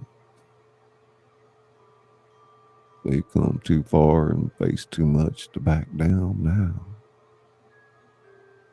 We're in, after all. Every story deserves a chance at a happy ending. As our expanded group sets off down the yellow brick road, ready to face this new threat, the air crackles with possibility. The story stealer may be powerful, but she's never faced a team quite like this before. Little do they know, the story stealer is already aware of their alliance, her dark quill poised to write them out of existence. Part 1. Beauty. Curiouser. The flowers seem to be talking. You know what? Izzy, you want to back up and do that with your guess I new messed that overlay, up. sweetie? Yes, sir. The flowers seem to be There we go. talking. Indeed, dotted throughout the meadow are flowers with faces, engaged in animated conversations with each other. Their petals change color with each word, creating a dazzling display. I say, This puts my best tea party decorations to shame.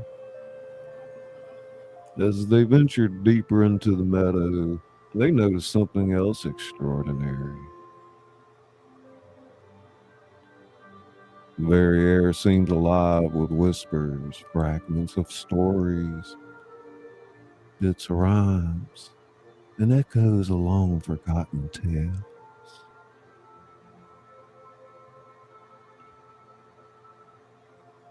The red wolf's ears are twitching. The Whispering Meadow. I've heard tales of this place. It's said to be a crossroads of stories. Indeed, many characters come here seeking inspiration of forgotten plot lines. Suddenly, two figures emerge from the colorful foliage. First is a tall, slender being that appears to be a fusion of Jack from the Beanstalk, and the magic mirror. His body is translucent and reflective, with beanstalk vines curling around his limbs. Greetings, my name is Jack Mirror. I am seeker of truths and grower of perspective. Beside him stands a petite, energetic character, a blend of Thumbelina and the Pied Piper. She's no taller than a thumb, with delicate wings and a tiny flute at her hip. And I'm Thumbelina Piper. I bring music to the small and often overlooked. Wendy's delighted. Oh, how wonderful to meet you both. Cheshire Crow's grin's widening. I might not have a brain, but even I can see you're quite the extraordinary pair. Jack Mirror turns to face the group, his surface rippling with images of their past adventures. We've been expecting you. Whispering Meadow See told that, us of your Jot? approach. Thumbelina Piper nods, playing a quick tune on her flute that causes nearby flowers to sway in harmony. That's right, Izzy. Pop, pop, We've pop. also heard whispers of your quest to stop the story stealer. Dorothy's surprised. You know about the Maybe we can story get stealer? Vegas to read some parts. Jack Mirror's surface darkened. Kimber or Lee, Indeed, her shadow has fallen across many tales. Sam, Even everybody now, try she seeks out. to rewrite the very fabric of our world. Thumbelina Piper flutters up to eye level with the group. We've managed to uncover some of her plans. She's gathered an army of forgotten villains and corrupted heroes at the Castle of Crossed Pages. Red Wolf growls softly. East of the Castle of Crossed Pages? That's in the heart of the Plottle Forest. It's a dangerous place where stories unravel. Cinderberry nods gravely. If she's based there, she could unwrite entire realms with ease.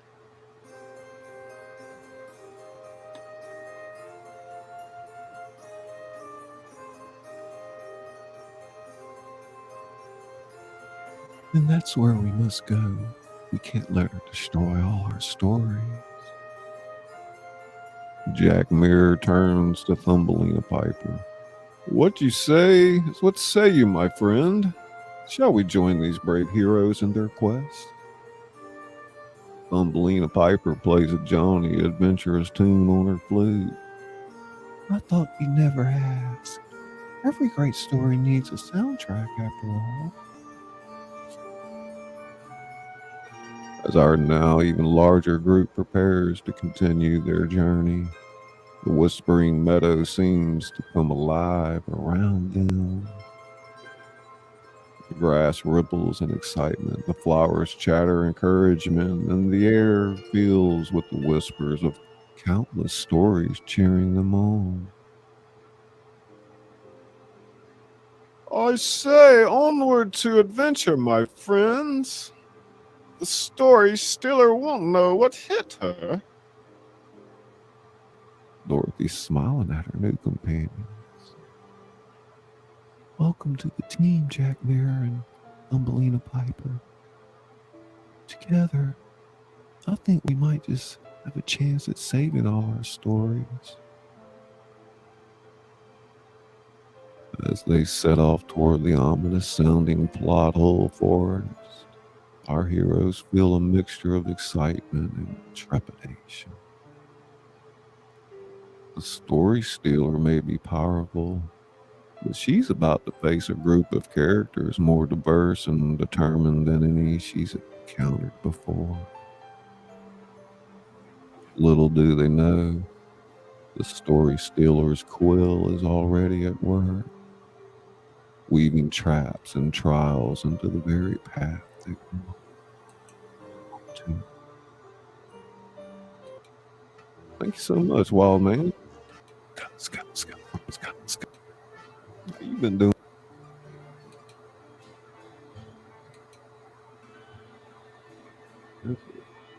There it is. One moment a beautiful queen, the next a hideous witch, never settling on a single narrative.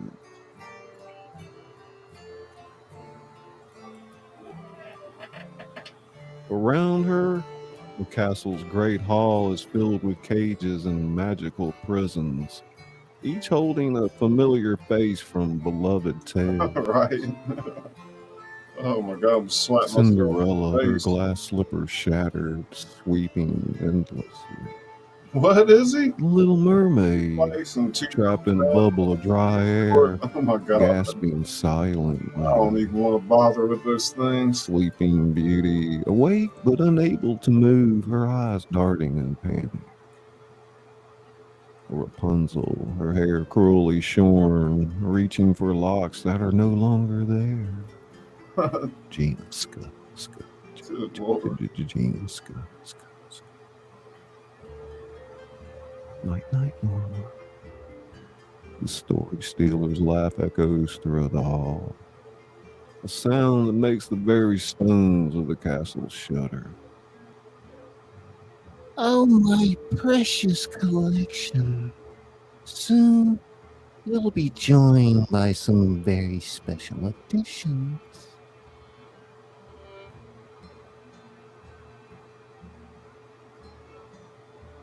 She turns her attention to a large crystal ball sitting before her. Within its depths, images of Dorothy, Alice, Wendy, and their growing band of allies swirl. Look at them, thinking they can challenge me. Don't they know that in this realm, I am the author of all fates? She waves a hand and the image zooms in on Dorothy. Ah, the girl who isn't in Kansas anymore. How would you like to be trapped in a tornado for eternity, my dear? Her gaze shifts to Alice. And you, curious Alice, shall I make you grow so large you burst out of existence? Or shrink you into nothingness? She stands pacing around the crystal ball, her form flickering between different villainous archetypes. They think they're so clever, gathering allies. They don't realize the more characters they bring together, the more power they give me. She approaches a massive book chained to a pedestal. Its pages glow with an eerie light, words and images constantly shifting across them. With each step they take, they write themselves further into my story. And once they enter the plot hole forest,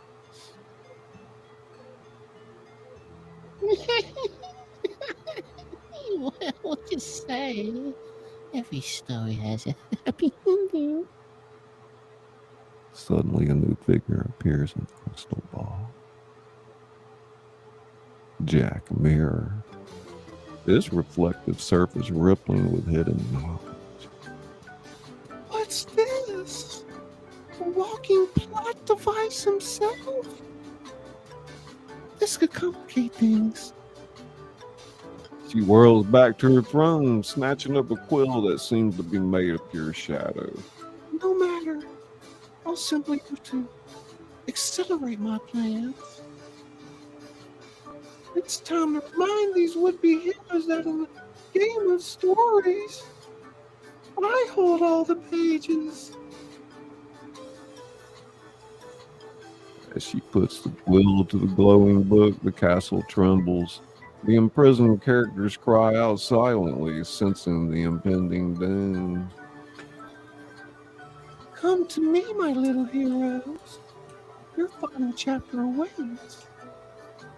The quill touches the page, dark ink spreading like tendrils across the paper. In the crystal ball, storm clouds begin to gather on the horizon of the whispering meadow. Now, let's see how your tale unfolds when the author wishes you nothing but ill. As she begins to write, the question hangs in the air. What twisted fate is she penning for our heroes? And in a realm where stories are power, can they hope to overcome an enemy who controls the very narrative itself? Part 3. All right, let's skip down a little bit. Shane, Wake my ass up. what's up, buddy? Continue their journey down. Wow. Super $1 wow. million. $1 million. 0 calories.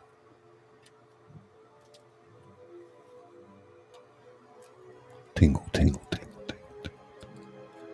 Tingle, tingle, tingle. Tingle, tingle, tingle, tingle, tingle. Click. Tongue click. Tingle, tingle, tingle, tingle. Native tingles. Tingle, tingle, tingle, tingle. Ska, ska, ska, ska. Wooden metal garage. Ska, ska, ska, ska, ska, ska, ska, ska. Tingle, tingle, tingle, tingle. Blaster.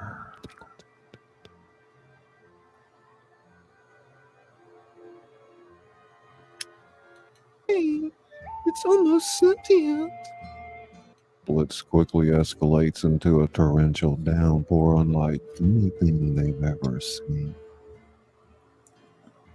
Dorothy's shouting over the rain. This isn't natural. It's like the sky itself is trying to drown us. Alice says it's Curiouser and curiouser. The rain. It's almost sentient. indeed the raindrops seem to chase them, forming watery tendrils that grab at their ankles. The deluge quickly overwhelms the landscapes, submerging the yellow brick road and the surrounding meadow. The Linehatter's hat's transforming into an umbrella. I don't mean to state the obvious, but we appear to be in quite the pickle. Water rises rapidly, soon reaching their waists. The current threatens to sweep them away, and the path ahead had completely vanished beneath the swirling waters. Tingle, tingle, tingle, tingle, tingle, tingle, tingle, tingle. Wendy's struggling against the current. What do we do now? We can't go back and we can't go forward. Panic begins to set in as the water continues to rise. Thumbelina Piper, being so small, has to ride on Red Wolf's shoulder to avoid being swept away. Good evening, May. Welcome. If only we could fly over this deluge. Suddenly, Jack Mirror's eyes light up. His reflective surface ripples with inspiration. I have not one but 2 magic beans left for my tail. He pulls out 2 glowing beans from his vine-colored pocket. The first will get us across the deluge. Without hesitation, he tosses the first bean into the churning waters. With a thunderous crack, a massive beanstalk erupts from the depths, tingle, tingle, tingle, arching over the flooded landscape like a green rainbow.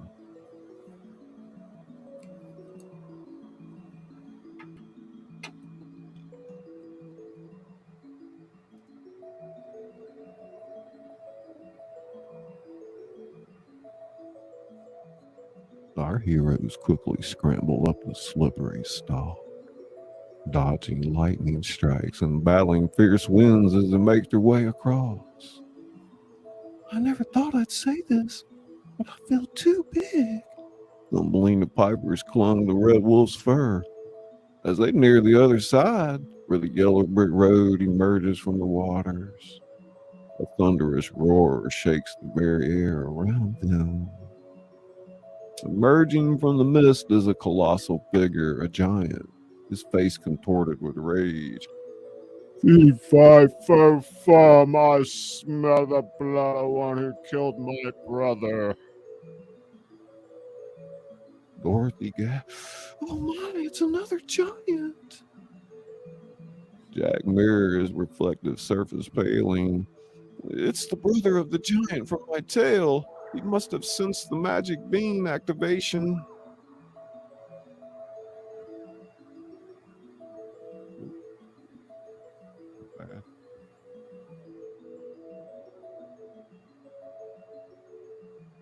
The giant's massive hand swipes at the beanstalk, nearly sending our heroes tumbling into the flood below.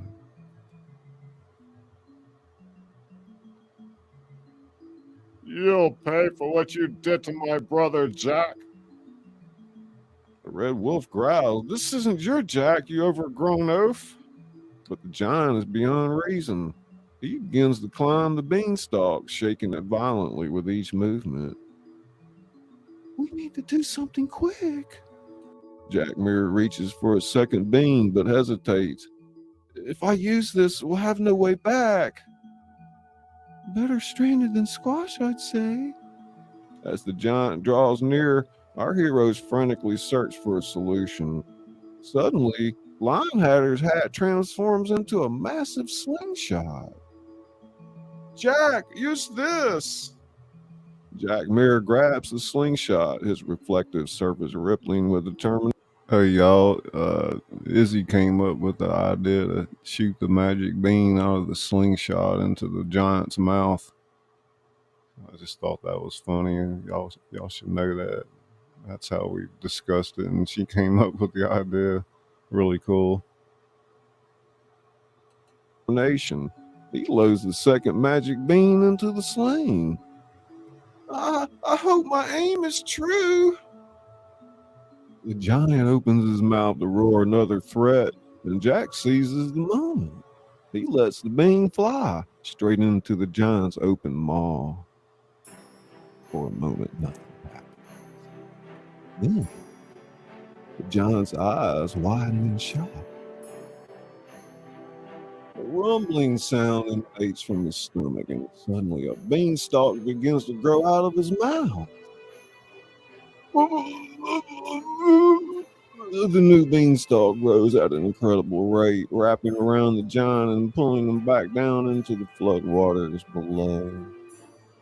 Our heroes watch in amazement as the giant disappears beneath the waves, entangled in a web of magical vines. I see you, Vegas. That was Ting, unexpected. ting, I may not have a brain, but even I knew that was a stroke of genius. The immediate threat neutralized, our band of heroes finally makes it to the other side, collapsing onto the newly emerged yellow brick road in exhaustion and relief. Well, That's one way to cause a flood. Indeed. Well, I dare say we might want to avoid any more beanstalks for a while. As they recover from their harrowing experience, our heroes realize that while they've overcome this obstacle, they're now without their magical beans, their emergency sweet food. Path ahead seems more uncertain than ever. I don't suppose anyone packed a map to the storyteller's lair.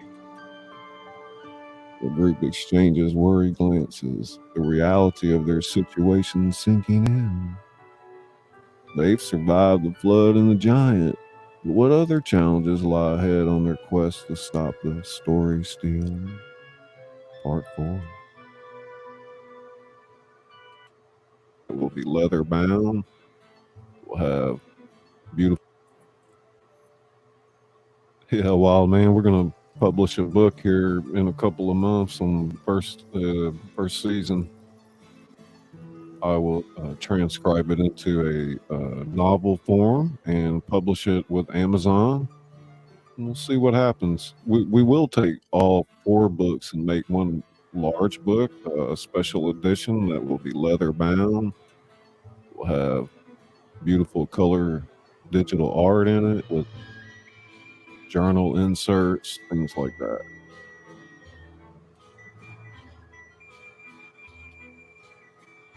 There's no place like Scully Pops. There's no place like Scully Pops.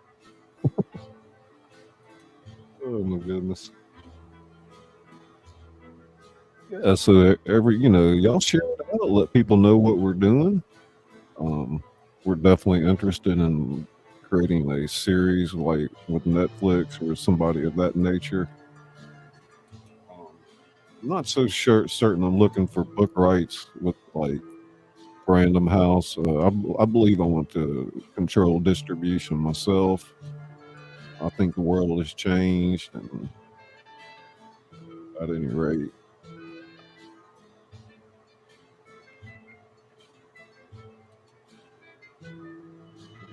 yeah, we got a quiz down there in the description.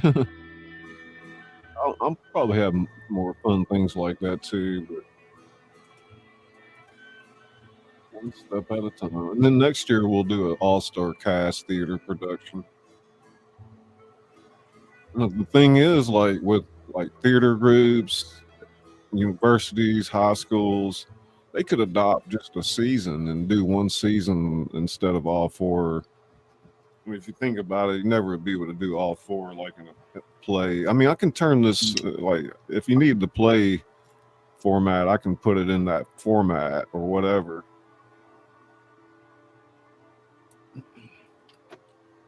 But yeah, 10 in the chat. That's right, 10.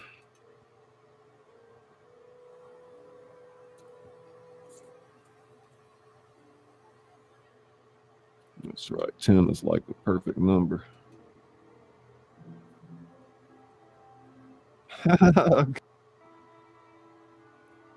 Look who's back. Man. I guess we'll call it book 1. The landscape transforms dramatically. The recent chaos gives way to an almost unsettling serenity. Wow, The way he's man. looking Wow, around man. warily. Wow, man. It's beautiful. Wild man. Wow, Something man. feels off. Indeed. It's as if the very air is holding its breath. The path winds through lush, verdant fields bursting with vibrant flowers and impossibly tall trees. Butterflies with pages for wings flutter by, while songbirds whistle familiar fairy tale tunes. The lion hatter's hat sprouting colorful feathers, I say, this place would make for a splendid tea party location.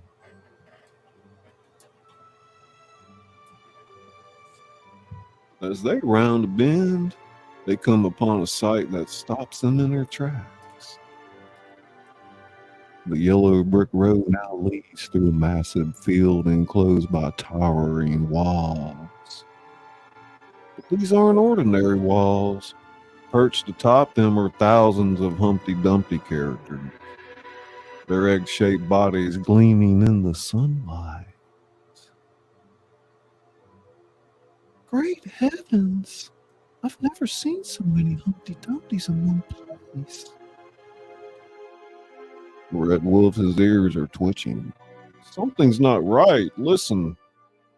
As they draw closer, they realize the Humpty Dumptys are speaking, all of them, in a cacophony of voices that blend into an eerie chorus. Beware of the story stealer, beware of the story, beware of the story stealer, beware of the story stealer. Beware the story stealer, beware the story stealer. I may not have a brain, but even I know this is downright creepy. Our heroes cautiously make their way down the road, the walls of Humpty Dumpty's looming on either side. Each egg-shaped figure seems to follow them with its eyes, their warnings growing more urgent and specific as they pass. She'll rewrite your ending.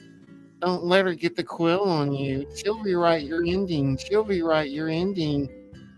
Once upon a time becomes never again.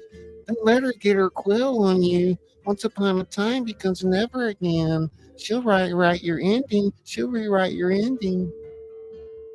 Thumbelina Piper tries to play a soothing melody on her flute, but the Humpty Dumpty's voices all grow louder to drown it out. Cinder Fairy, she's shivering despite the warm air. It's like they're trying to warn us, but they're trapped in this endless repetition. Jack Mirror's surface ripples with the reflections of countless Humpty Dumptys. These poor souls, I think they've already fallen victim to the story stealer's pen. As they near the end of this unsettling gauntlet, the voices reach a crescendo and suddenly fall silent. The abrupt quiet is almost more unnerving than the warnings. Dorothy breathed a sigh of relief. Well, I'm glad it's over. Before she can finish her thought, a figure steps out onto the yellow brick road before them. It's unlike any character they've encountered so far. A perfect blend of the Cheshire Cat and the Wizard of Oz. The newcomer's body shimmers and shifts like the Cheshire Cat's, but instead of stripes, it's covered in emerald patterns. A pair of spectacles perches on its feline nose, and it wears a small green top hat. His grin's appearing first, followed by the rest of it. Well, what have we here? A band of storybook misfits on a quest, I presume.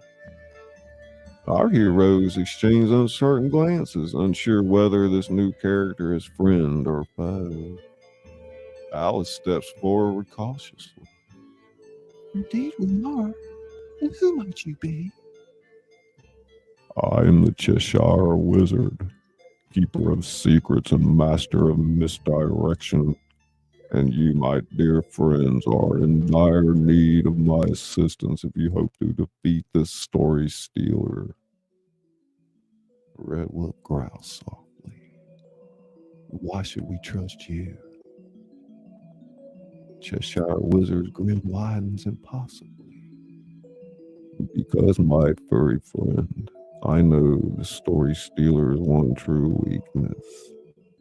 Importantly, it pauses for dramatic effect, its emerald eyes gleaming mischievously. I know how to get into her lair undetected. Our heroes exchange excited but wary looks. Could this peculiar hybrid be the key to turning the tide against the story stealer? All right, Cheshire Wizard, we're listening. What do you know? As the Cheshire Wizard begins to reveal its knowledge, the Humpty Dumptys on the walls lean in, their egg-shaped faces a mixture of hope and fear. The air crackles with possibility and perhaps a touch of magic. Little do our heroes know, this encounter will indeed change the course of their quest. But whether for better or worse remains to be seen. Part 5.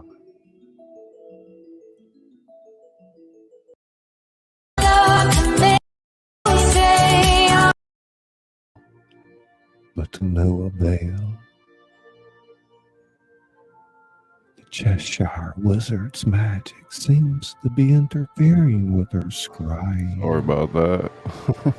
Suddenly, she whirls around, addressing the caged fairy tale characters lining her throne room. What? His dad. You there, magic mirror. Oh my god. Tell me what that feeling fraud is What a plotting. mercy. The magic mirror, its surface Well, I'm a cracked bit and fast dull, goes on speaks in a myself. weary voice. Oh lordy. Lost my queen. I hope cannot Joe see and what his secrets family's your all evil right. might decree. Damn. His magic blocks my searching gaze, Y'all want to dance for a minute? leaving your vision in a haze. Yeah, y'all want to dance? Let's see. I got one I haven't played yet. There we go.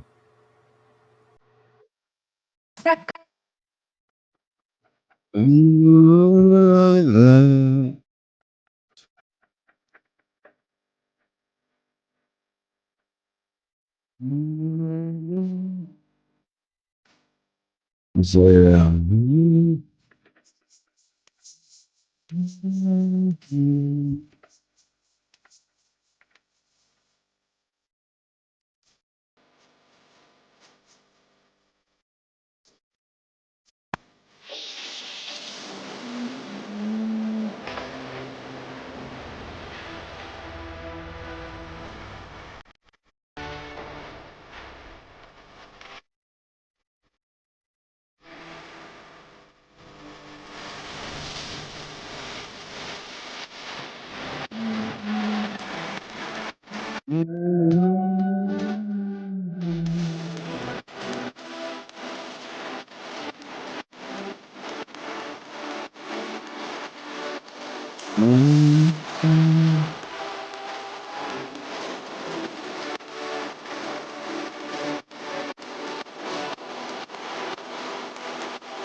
You say I'm a little high.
Isn't that Izzy Marcel?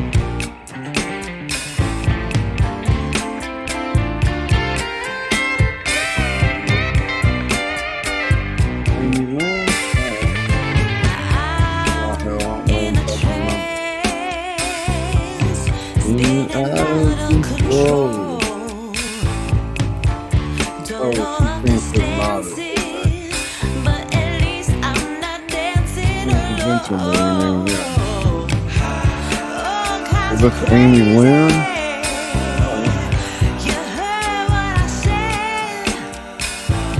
Oh, cool. Nate, Wildman.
See, I'll show y'all Wildman's picture.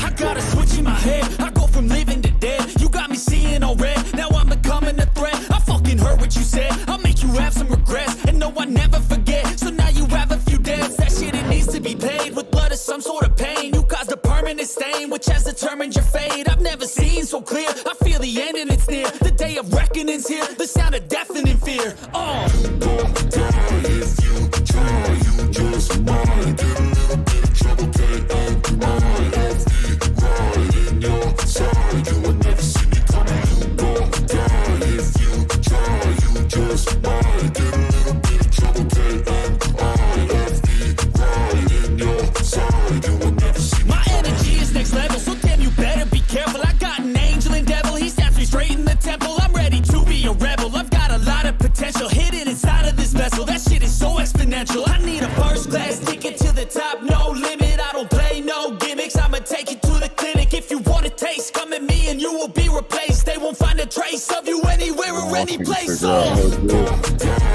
you try, you just might get a little bit of trouble.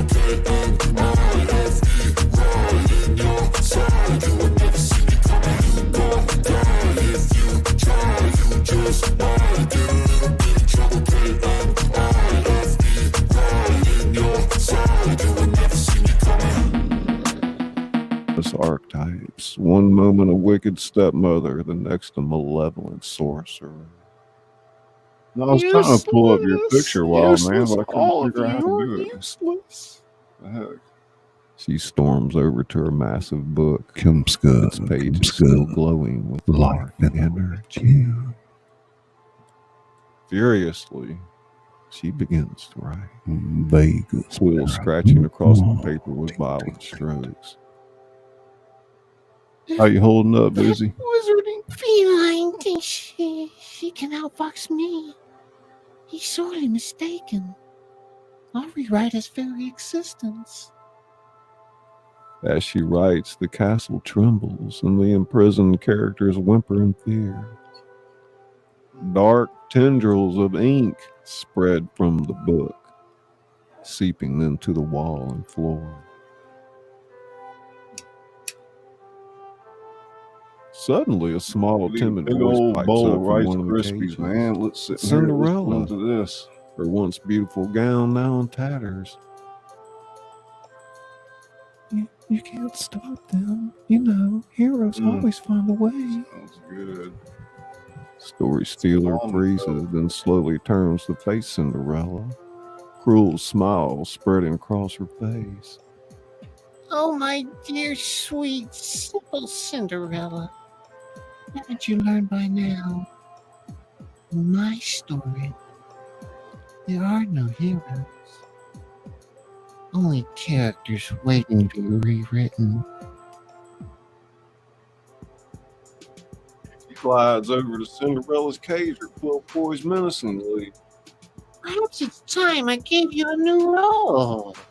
How does the wicked stepsister sound?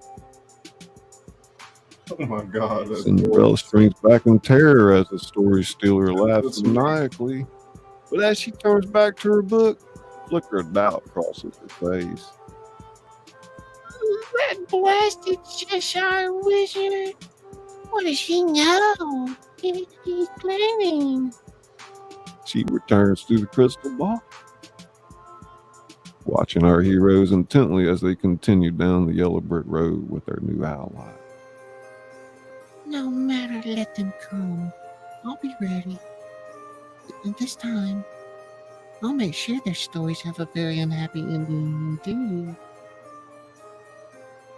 As she resumes writing in her massive tome, the shadows in the castle grow deeper, and a sense of foreboding fills the air. The Story Stealer may be worried, but she's far from defeated. The stage is set for a climactic confrontation. The fate of all stories hanging in the balance. Part 6. Yeah, it's cool, man. I was trying to pull it up, but I'm gonna need some of you save the females photo next for some year to reason. play these parts. I don't want to take this window down and go through all that rigmarole. It's good practice for my narration, but What am I talking about? Oh, doing all the voices. awesome. It's Kind of a picture between some like certain episodes. I mean, wouldn't it be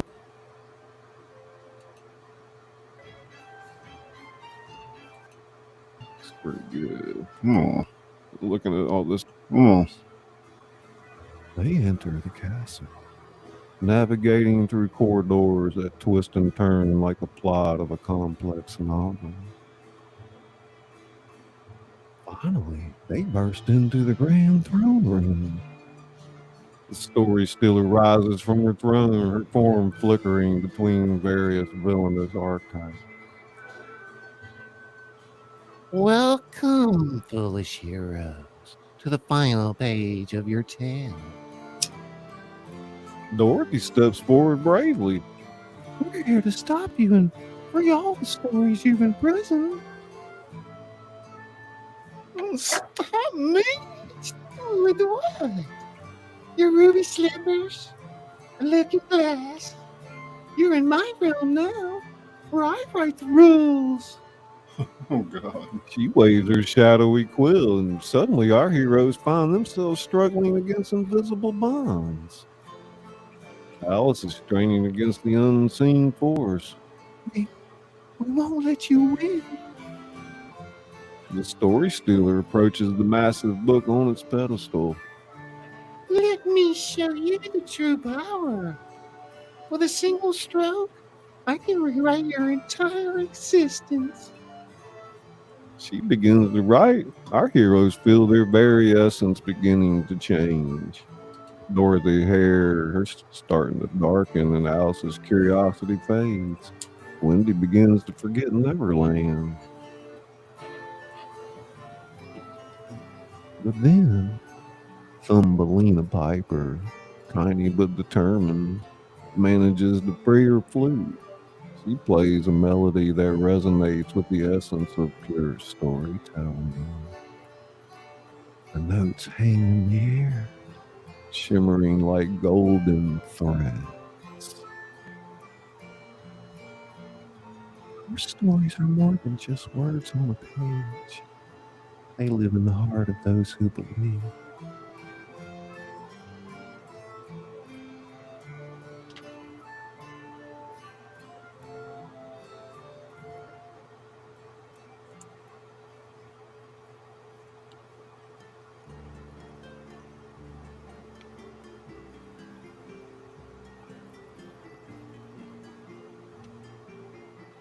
What's going on there?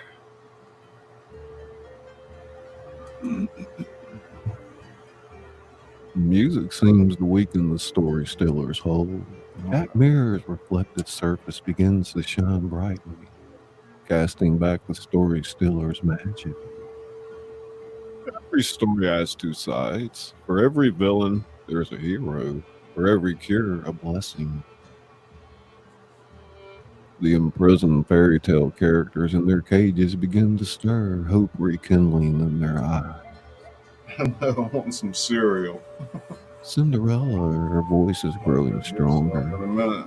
Once upon a time, Sleeping Beauty awakening fully. in a land far, far away, The Little Mermaid finding her voice. there was a group of heroes. As more voices join in, the air fills with the magic of storytelling. Big ball. The story stiller's quill begins to quiver in her Put it on hand. mute when I eat. No, I'm the author's Scully here. I mukbangs. control the narrative. But her power is weakening. Our heroes break free from their bonds, standing united. You on, Christine? That's good. You forgot the most important rule of stories. Story tells She's busy. That's all good she got guys time to always type. win in the end. With a combined effort, our heroes and the freed fairy tale characters focus All right, their wild belief in the man. power of See you their tomorrow. stories. The Cheshire Wizard grins widely, adding his own magic to the mix. A blinding light engulfs the room. When it fades, the story stiller's quill has transformed into an ordinary pen, and her book lies blank and harmless. She sees her form solidifying into a simple, confused-looking woman.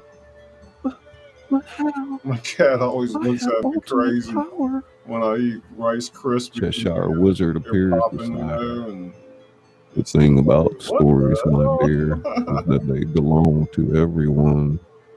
No single author can control them all. all right, Vegas, tuck it in. Another We'll see castle you tomorrow. begins to crumble around them. Y'all check transform her back into pages latest and ink. video out. It's really cool. Our heroes lead the freed characters out into the People sunlight. can't take. Nah, that's all good. The yellow brick Time road out. stretches out before them, now branching off in countless directions. Path for every character to return to their own tale. Dorothy's looking at her friends. Shit, I just Well, like I guess this is where we all watch hours up. head home. Start the month Al off says strong. indeed, but what about us? Thank you everybody for When he puts donating. in, surely our adventure isn't over I'll yet. be here for another about Well, another the hour. Cheshire Wizard materializes beside them, his grin wider than ever. Probably cut it. Over, my dear friends, it's only just begun. Red Wolf's ears are perking up. Awesome. What do you mean? Well, you say the story's true, but now there's a whole multiverse of tales out there waiting to be explored. The next episode's pretty good. I say. I'm about to The get over there in a Linehatter's hat's minute. transforming into a pith helmet. A multiverse of stories? Oh, how absolutely delightful. Where will we even begin? Jack Mirror's surface ripples with excitement. Anywhere and everywhere, there are countless stories waiting for us to jump in. Thumbelina Piper plays a Johnny tune on the Go flute. get you a bowl of cereal Sing later, with huh? all the music of adventure. Oh my god, right? Our heroes Check, exchange check, check. glances, grins spreading across their faces as they realize their I'm waiting. journey is It's almost far from over with. I'm gonna put that one episode 8. Dorothy's eyes shining with excitement. What do you say, gang? Ready for another adventure? Yeah. Curious, sir. Ready. Curious, sir. I'm certainly in. Second star to the right and straight on till morning. Or wherever the road takes us. I may not have a brain, but even I know this is going to be spectacular. And so our mismatched band of storybook heroes sets off down the yellow brick road once more. Y'all don't This forget to check time, out the however, podcast too for Emerald path Wonderland. It's shimmers really with cool. infinite possibilities, ready to lead them in a new world and untold stories. As they walk arm in arm, their laughter gonna and be a excited cool book, chatter too. fills the air.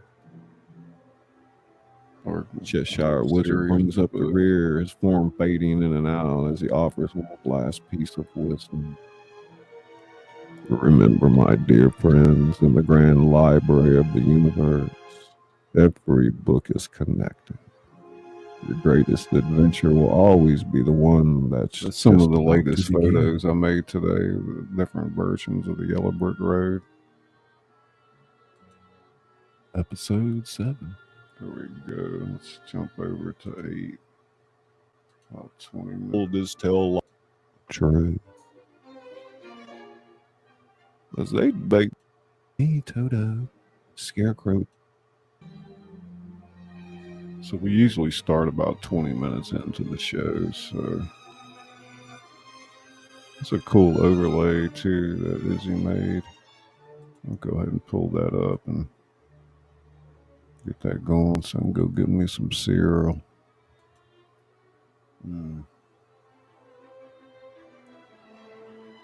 Should be right. As our eclectic band of There it is. heroes I'm gonna leave it with you continues for their a minute. journey down the yellow brick road. The weight of their recent victory over the story stealer fresh in their minds. Dorothy can't help but notice how much their group has grown.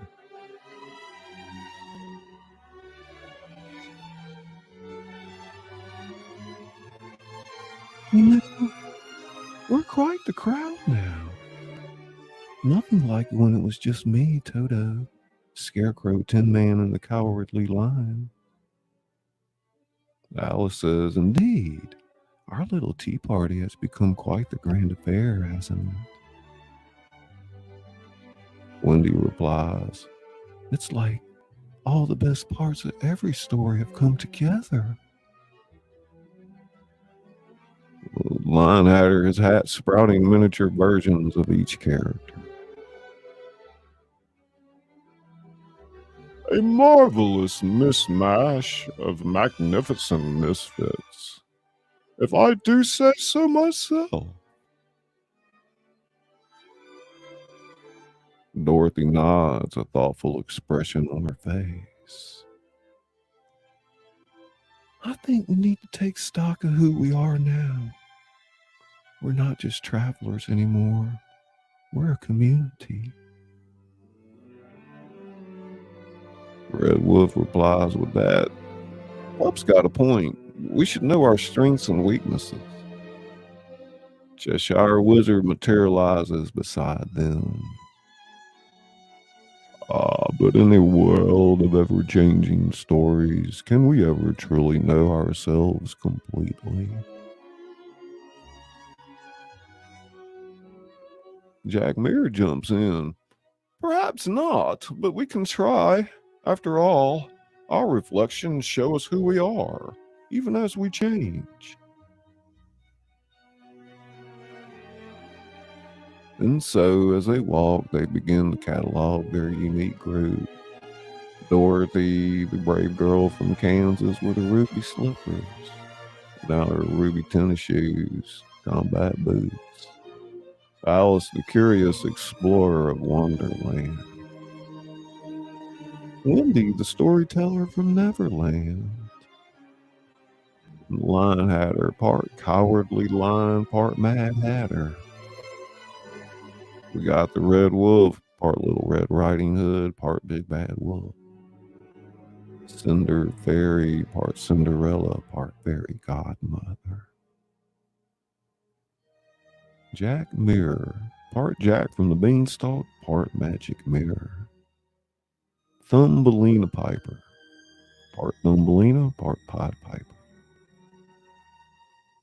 Cheshire Wizard, part Cheshire Cat, part Wizard of Oz. And the Cheshire Crow, part Cheshire Cat, part Scarecrow. As they finish their count, Thumbelina Piper, perched on Red Wolf's shoulder, pipes up. But what about newcomers? How do we know if they're friend or foe?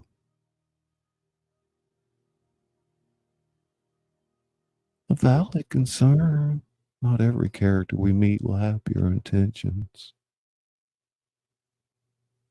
Alice thinks perhaps we could devise a test, a riddle or a challenge to determine their nature.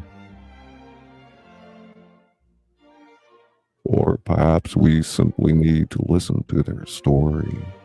For every tale, even the villains, there's a kernel of truth.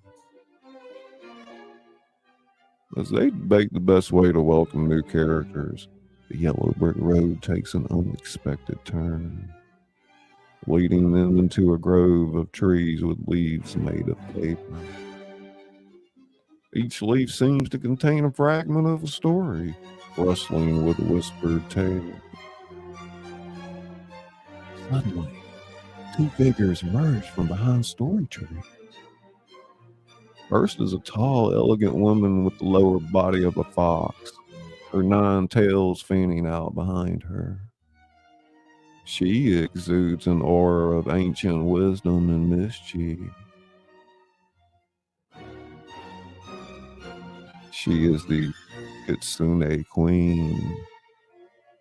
Greetings, travelers. I am the Kitsune Queen, guardian of ancient Eastern tales and mistress of illusions. Beside her stands a burly, bearded man, Thor the Blue, with skin as blue as the deepest ocean.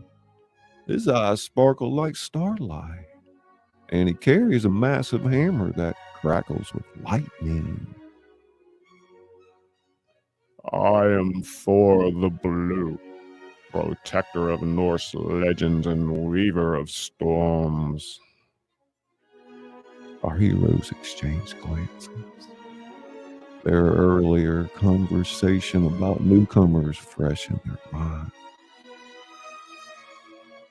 Dorothy steps forward. It's an honor to meet you both. We're travelers from all over, really. Kitsune Queen's eyes narrow slightly, a sly smile playing on her lips. We know who you are. Word travels fast in the world of stories, especially among us ancient ones. You're the ones who defeated the story stealer. Tense silence falls over the group. Cheshire Wizard's grin fades slightly and Red Wolf's hackles rise. Thor the Blue, he notices the tension, his voice rumbling like distant thunder. Fear not, young heroes. We come not as foes, but as harbingers of a great challenge. Great challenge? Whatever do you mean? Kitsune Queen and Thor the Blue exchange a worried glance before the Kitsune Queen speaks. We bring tidings of the story stealer's sister, Muse, the Dragon Queen. Ah! A collective gasp rising from our heroes. The story stealer has a sister? Thor the Blue nods solemnly, lightning dancing in his beard. Indeed she does, and Muse is not pleased about what happened to her sibling. Muse is the source of inspiration for all villains. Every wicked scheme, every dastardly plot, they all originate from her fiery breath. Ah, the Muse of malevolence. I've heard whispers of her in ancient scrolls, but I had hopes that they were just cautionary tales. Let me guess, she's out for revenge? I'm afraid it's worse than that.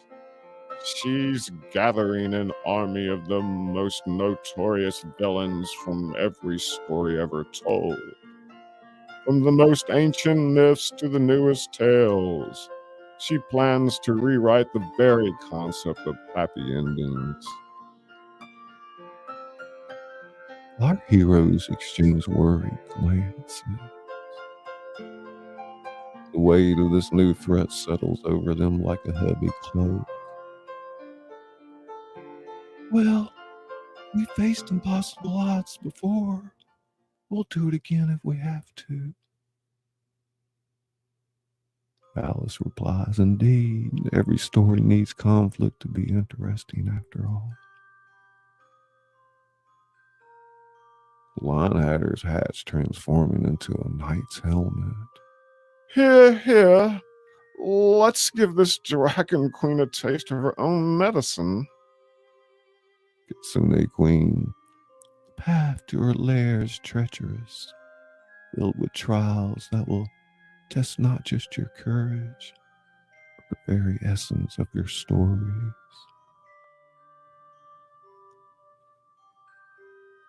Thor the Blue nods solemnly, lightning dancing in his beard. You must be prepared to face challenges from tales older than time itself. The journey may reshape your very beings.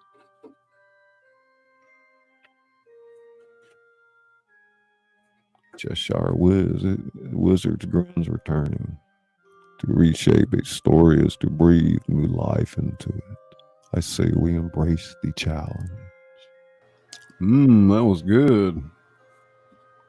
Big old bowl of Rice Krispies. Dorothy looks around. Luna scars, Miss Mag's whimsical brave group of storybook characters. Luna tingles.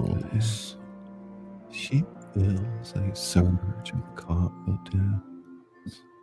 Whatever Muse throws at us, we'll face it together. After all, we're not just characters anymore. We're a family. The others nod in agreement, their faces a mix of determination and excitement for the adventure ahead. So, where do we start? Kitsune Queen's tail sweep gracefully, pointing down the yellow brick road, which now seems to shimmer with an outworldly light. A road will guide you. But be warned, it may lead you through realms beyond your imagination. Tingle, tingle, tingle. And remember, young heroes, Tingle, tingle. in the oldest tale lies the greatest truth. Trust in the power of your stories, both ancient and new.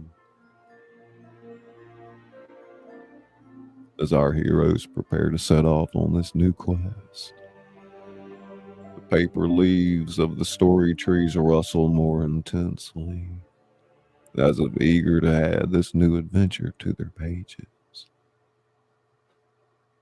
Well, gang, looks like we've got another story to write. Are you ready? Gray, what's up? Responses a resounding chorus. Gray, And so, with respectful bows to the Kitsune Queen and Thor the Blue, our expanded band of storybook heroes sets off down the yellow brick road once more. The path ahead shimmers with the magic of ancient legends and the promise of new tales yet to be told. What challenges from the depths of mythology will amuse the Dragon Queen set before them? How will their own stories evolve when faced with the power of primordial narratives? As they crest a hill, the yellow brick road stretching endlessly before them, one thing is certain. This new chapter in their grand adventure promises to be an epic tale for the ages. Part 1. Earlier.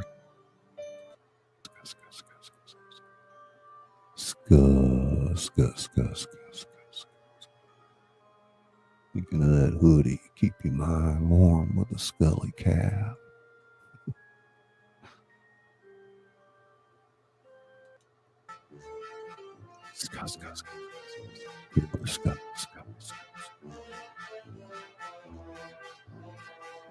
Share it out. Super tingles.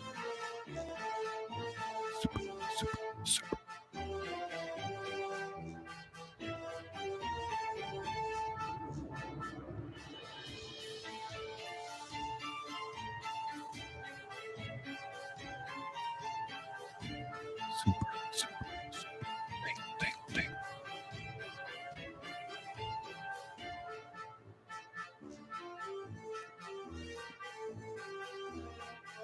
Tingle. Part 2, AJ.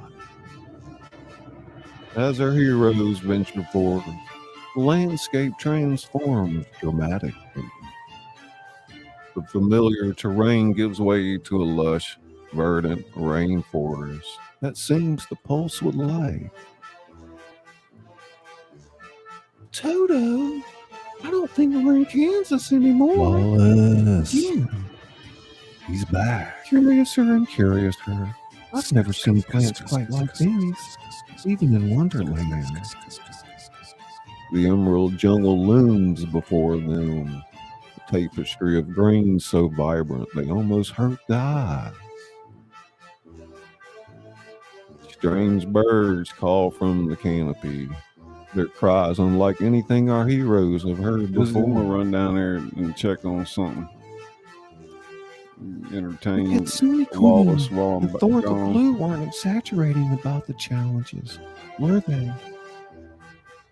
As they push deeper into the jungle, the yellow brick road becomes increasingly difficult to follow.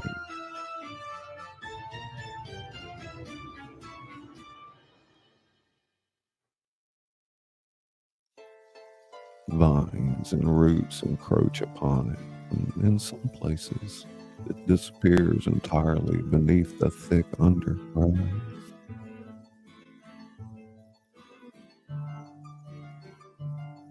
Linehatter's hat transforming into a pith helmet. I say, our yellow guide seems to be playing quite the game of hide and seek. Panic begins to set in as the group loses sight of the road completely. We need to find those bricks. Without them, we could wander the jungle forever. They begin to dig, searching desperately for any sign of the yellow path. As they work, Thumbelina Piper, perched on a nearby leaf, suddenly perks up. Listen, do you hear that? I think there's water ahead. Before anyone can respond, Cheshire Crow lets out a surprised yelp. Great googly moogly, look at this. He's uncovered not yellow bricks, but chunks of gold. Massive nuggets that gleam even in the dim light of the jungle. Jack mirrors surface reflecting the gold. It's everywhere. There must be a fortune here. The group stares in awe at the golden bounty. Some pieces are small enough to pocket, while others are as large as Dorothy herself. Cinderfairy's reaching for a piece. With this much gold, we could... Valis interrupts, her voice firm. Wait! Remember what the Kitsune Queen said. This journey will test us in ways we can't imagine. What if this one is one of those tests? Cheshire Wizard materializes, his grin thoughtful. The young Alice speaks wisdom. In the realm of stories, gold often comes with a prize. And Dorothy nods, stepping back from the tempting treasure. You're right. We can't let greed distract us from our mission. We need to find the Yellow Brick Road. As if in response to their decision, a new voice calls out from the jungle. Well said, travelers. You've passed the first test. Figure emerges from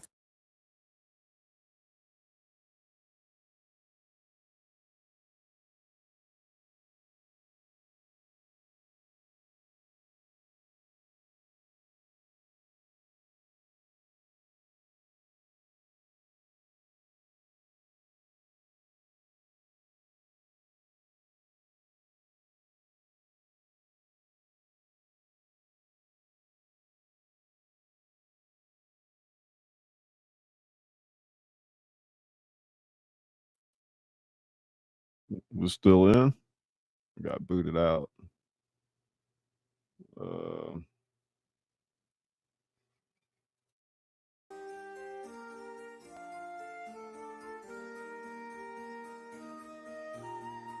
What happened? A glitch in there somewhere.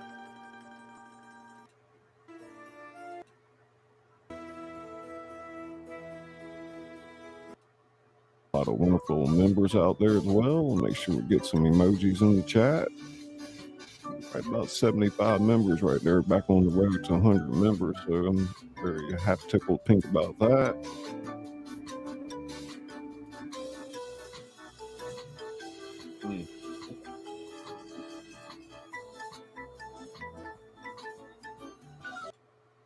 Izzy Scuzz, our managing moderator. If you have any questions about the rules or way things are done, not sure if Meg's there with you, but All right, make sure Ken, you I'm tell going to her be getting Scully off. Pop said hello. Well, we got 53 minutes left. Is that right? 53. You know, it might be a good idea for Meg to get in here on her reading. I thought I'd get through all the episodes, but that's all right. I'm mainly working on my watch. She gestures with her staff, and the jungle parts to reveal a river of flowing jade. Its surface shimmering with an outworldly light. Tingle, tingle, tingle, tingle, tingle, tingle. Tingle, tingle, tingle, tingle, tingle. But be warned, rivers I home to say, creatures wondrous and terrible. a little tea with Cross some safely. coffee cake. You'll need courage, wit, and the strength of your combined stories. Lawless in the world. Red Wolf is eyeing the river warily. Tingle, tingle, What kind of tingle. creatures? The mermaid dries, expression turns grave. That brave heroes you'll have to discover for yourself. See, But know this, Izzy. in the Emerald River, not everything that glitters is gold.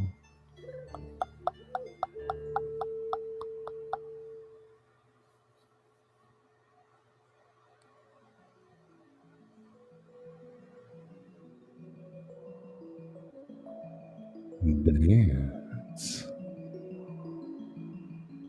The jade waters of the Emerald River lapped against the hull of an extraordinary vessel. It was a ship, unlike any our heroes had ever seen. Its wooden planks seemed to shift and change, images of countless stories playing across their surface. The mast was a towering quill, its sail a massive page filled with constantly changing text. Story Weaver, the mermaid tribe had called it. Ship built from the essence of tales themselves.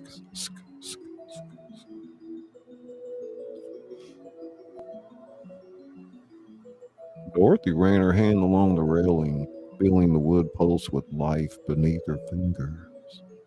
Scenes from her adventures in Oz rippled out from her touch.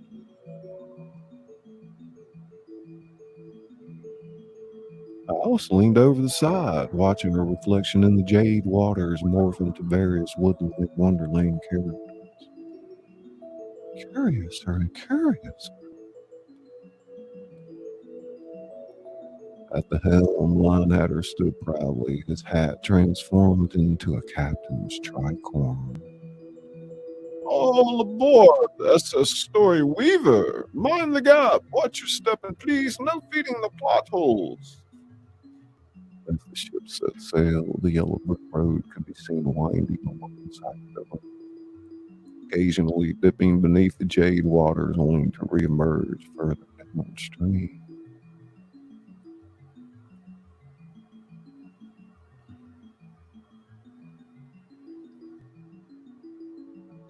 The Emerald River stretched before them. Its waters sometimes calm, sometimes churning with rapids that seemed to form words and phrases as they crashed against the hull. When you climb the nasty bees, her time in Neverland evident in her nimble movements. From a perch she called down, "There's something strange ahead. The mist. It's moving oddly." Indeed, a thick fog bank loomed before them, tendrils of vapor reaching out like grasping fingers. As they entered the mist, the temperature dropped sharply. Alice shivered, pulling her dress tighter around her. Red Wolf's ears twitched, swiveling to catch sounds nobody else could hear. His hackles rose, a low growl rumbling in his chest. We're not alone here. Cheshire Wizard's grin flickered in and out of view, only part of him visible in the dense fog. Curious, the mist is the taste of forgotten stories and lost dreams. Suddenly, Thumbelina Piper gasped, a tiny form barely visible in Red Wolf's shoulder. Listen, do you hear that? The group fell silent. At first, there was nothing but the soft lapping of the river against the hull. Then, slowly, whispers began to emerge from the mist. Fragmented words, half-heard phrases, people from long forgotten tales. One time, Happily ever after. Land far, far away. Whispers grew louder, more insistent. Some sounded hopeful, others tinged with despair. Voices of characters long forgotten, stories left unfinished. That mirror surface rippled, reflecting distorted images of shadowy figures that weren't there. These are echoes of unwritten endings, tales left untold. Cindy Fairly, Cindy Fair, things fluttering nervously. It's like the fog is made of lost possibilities. As the story weaver pressed on, the whispers became more personal, more tempting. Dorothy, Kansas misses you. Why not turn the ship around? Alice, imagine a wonderland where you're queen. Wendy, Peter Pan is waiting. Sail this ship to Neverland. Each hero felt the pull of their own tailored temptation, the mist trying to lure them off course.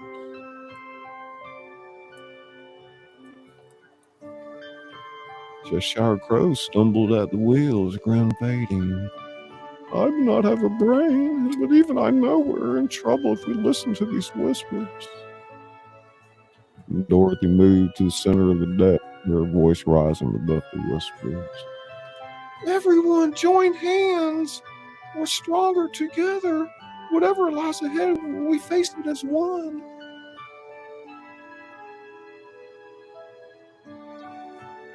The heroes formed a circle, their linked hands glowing faintly.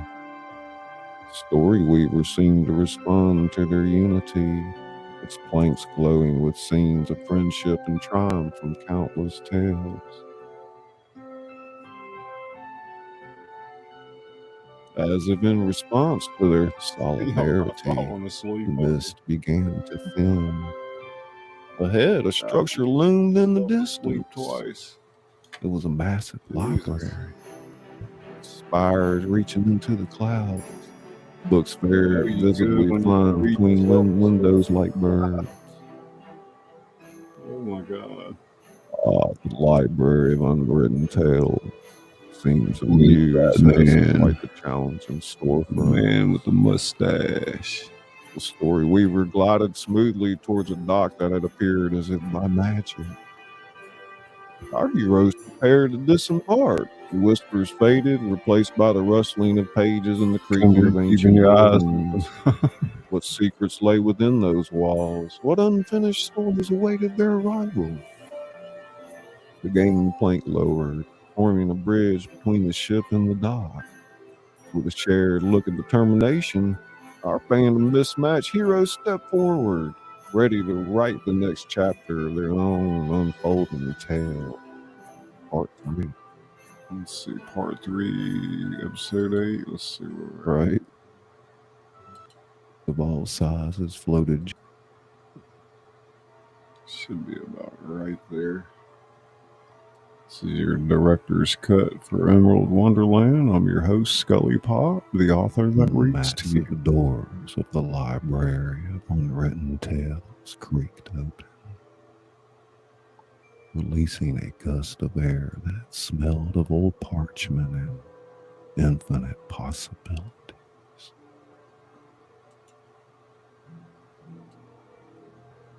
Our voices cried. Our heroes stepped into a vast atrium, their footsteps echoing the cavernous space.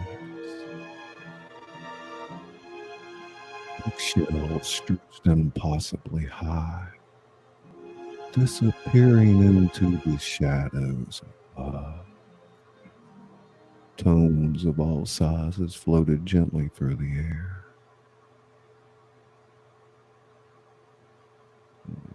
What the hell? In a world. Let's restart now. How dare you? I think it is looping the playlist.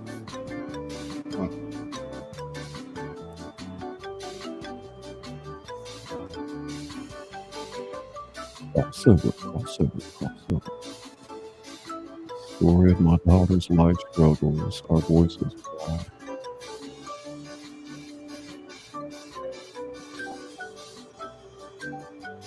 Was working with the producer. We lost her about homelessness. After to further her story, they decided to make it an actual movie to raise awareness. All right.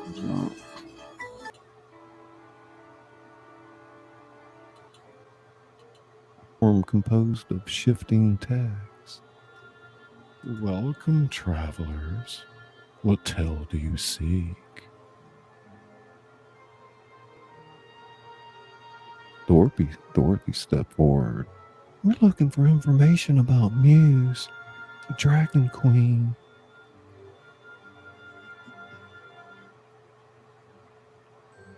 The librarian's form rippled, words rearranging themselves. Story's still in the writing. Follow me. As they followed the librarian deeper into the library, books whispered from the shelves, offering snippets of unfinished tales. Alice had to pull Wendy away from a particularly enticing volume about a girl who could step into paintings. They arrived at a circular room, its walls lined with blank books. In the center stood a pedestal holding a single quill. The quill of potentials, the librarian explained, can reveal hidden truths and unwritten tales. But beware, the knowledge it offers comes at a price. The red wolf growled softly. What kind of price? The librarian's form shimmered. That depends on the seeker. After a moment of hesitation, Dorothy approached the pedestal. As her hand touched the quill, the blank books around the room began to fill with shimmering text. Suddenly, Dorothy gasped, her eyes glazing over. The others watched in alarm as scenes played out around her, visions of possible futures, paths not taken, stories yet to untold. When she finally released the quill, Dorothy stumbled back, caught by Alice and Wendy. "What did you see?" Cheshire Wizard asked, his grin fading with concern. Muse, she's not just the source of villainy. She's the embodiment of conflict in all stories. Without her, there would be no challenges to overcome, no growth, no true heroes. Thumbelina Piper's tiny voice piped up. But how can we stop her if she's necessary? Dorothy's eyes cleared, determination replacing confusion. We don't stop her, we balance her. The quill showed me a weapon hidden in the cavern of catharsis. It's called the Pen of Resolution. Jack Muir's surface rippled with excitement. A pen to match her quill, brilliant! As understanding dawned on the group, the blank books around them began to fill with new stories, possibilities branching out from this revelation. The spectral librarian reappeared. "You have your clue, travelers, but remember, the path to the cavern of catharsis is fraught with peril. Muse will not relinquish her power easily." Cinder Fairy's wings shimmered with determination. We've come this far, we won't give up now. As they prepared to leave, each hero felt a subtle change, as if their own stories had been enriched by the library's magic. They were no longer just characters in a tale, but active authors of their own destiny.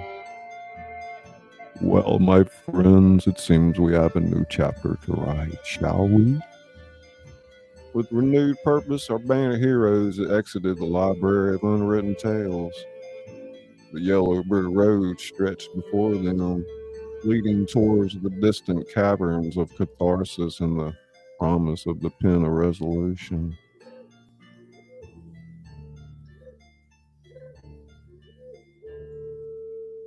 The library shimmered and faded behind them, becoming once again a part of the unwritten realms. The knowledge they had gained and the hope it brought burned brightly within them.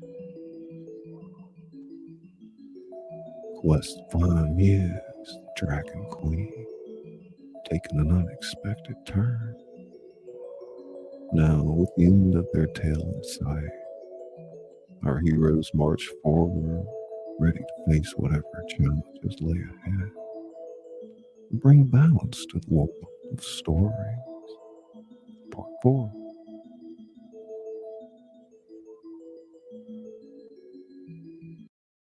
In its voice, a harmony of crackling flames and rushing water. "I am Harmony, the Siren Phoenix, keeper of the balance between destruction and rebirth."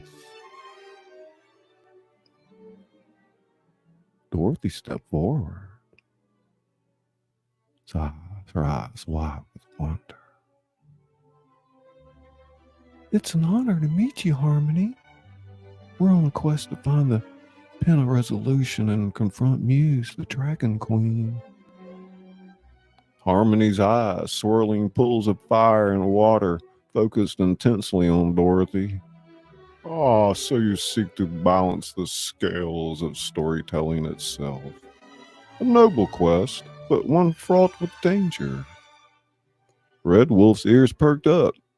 You know Muse? You know of Muse? Harmony nodded, sending ripples of flame through its feathers. Indeed, Muse and I are old acquaintances. We represent opposite forces in the realm of stories. She embodies conflict while I represent resolution. Alice tilted her head curiously. Then why haven't you stopped her yourself? Because balance must be achieved, not enforced. It is not my place to directly oppose Muse, but I can aid those who seek to bring harmony to the tales. Wendy's eyes lit up. Will you join us on our quest? Harmony considered for a moment, then nodded. My knowledge may prove useful in the challenges ahead, but be warned. Muse's lair lies beyond the chasm of crescendos, where the very fabric of reality bends to the will of unresolved plot lines.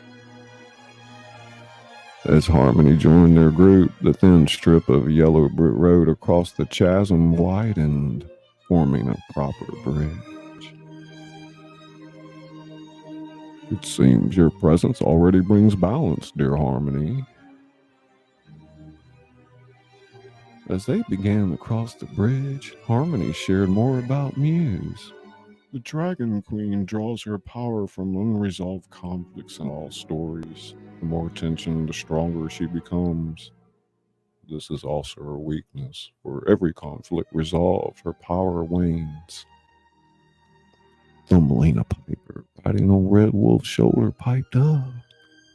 So if we start resolving conflicts in stories, we could weaken her. Harmony nodded. Precisely, but be cautious. Muse will not make it easy. She'll throw every resolved plot line, every dangling thread of narrative at you to maintain her power. As they reached the other side of the chasm, the landscape before them warped and twisted, reality bleeding into fiction. In the distance, a mountain of writhing stories loomed, Muse's lair. Cinder Fairy's wings shimmered with determination. Well then, I suppose we'd better start tying up some loose ends. Jack Mirror's surface rippled with the reflections of 1,000 potential endings. Indeed, it's time we wrote our own resolution. Harmony, the Siren Phoenix, now part of their eclectic band, our heroes set forth toward Muse's domain. The path ahead shimmered with unwritten possibilities, each step bringing them closer to the ultimate confrontation. As they marched forward, Dorothy couldn't help but feel that their own story was reaching its climax. Whatever challenges lay ahead, they would face them together, ready to bring balance to the world of tales. Part 5.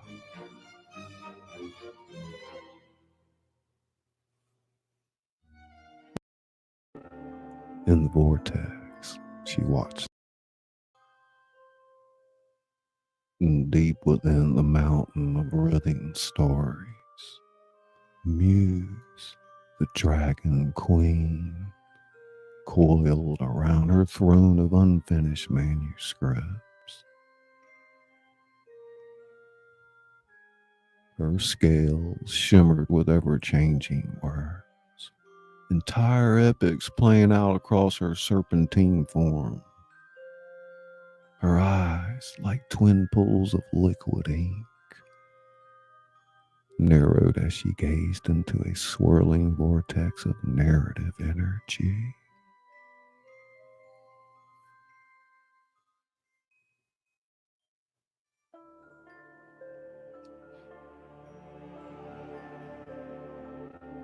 In the vortex, she watched the approaching heroes, led by the newly joined Harmony. A low growl rumbled in her throat, causing the very walls of her lair to tremble. So, dear sister, dressing the defeated story stealer's essence, which she had absorbed, your little playthings think they can challenge me. How quaint. She unfurled her wings, each membrane a tapestry of conflicting storylines. With a flick of her tail, she summoned her most trusted lieutenant, a chimera-like being, with the head of a wolf, body of a lion, and the tail of a serpent.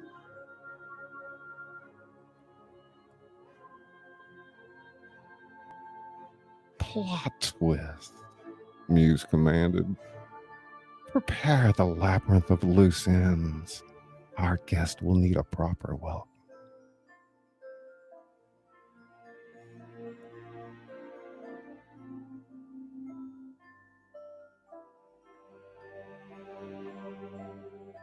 The beast bowed, its three heads speaking in unison. As you wish, my queen. Muse turned her attention to a massive loom situated in the corner of her lair. Golden threads of potential stories intertwined with dark strands of conflict, weaving the very fabric of narrative reality. They seek balance. She mused, her claws plucking at the threads. But they fail to understand. Without me, without conflict, their precious stories would be nothing but insipid happily ever afters. With deft movements, she began to weave new threads into the tapestry, her eyes gleaming with malicious intent. Let's see how they handle a few unexpected plot developments. In the vortex, the image shifted, showing various fairy tale lands. With each new thread Muse wove, chaos erupted. In Cinderella's kingdom, the stroke of midnight never came, leaving her trapped in an eternal ball. Little Red Riding Hood found herself in an endless forest, the path to grandmother's house always just out of reach. And the Little Mermaid's voice returned, but now every word she spoke caused storms to rage across the seas. Let them try to bring resolution. Each step they take, each conflict they face, my power only grows. She turned her attention back to the approaching heroes, her gaze lingering on Dorothy. Ah, the girl who's not in Kansas anymore. How would you like a tornado of unfinished stories, my dear? Let's see if those ruby slippers can dance through that. With a sweep of her wing, Muse sent a whirlwind of chaotic narrative energy hurtling towards the unsuspecting group.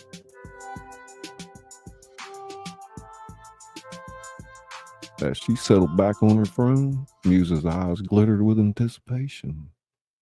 Come, little heroes. Your next chapter awaits. Soon you won't have a happy ending. Mountain stories rumbled, reshaping itself into a treacherous labyrinth.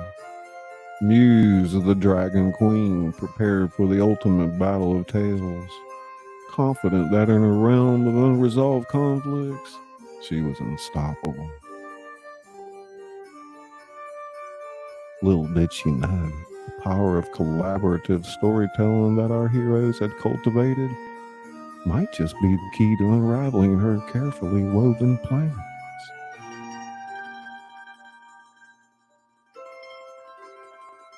Part 6. The energy. Harmony's feathers stood on end, emitting sparks of fire and droplets of water. Something's coming. Harmony warned, eyes wide with alarm. Before anyone could react, a massive whirlwind materialized before them, unlike anything we've ever seen. This tornado riddled with half-formed characters, incomplete plot lines, and fragments of unfinished tales.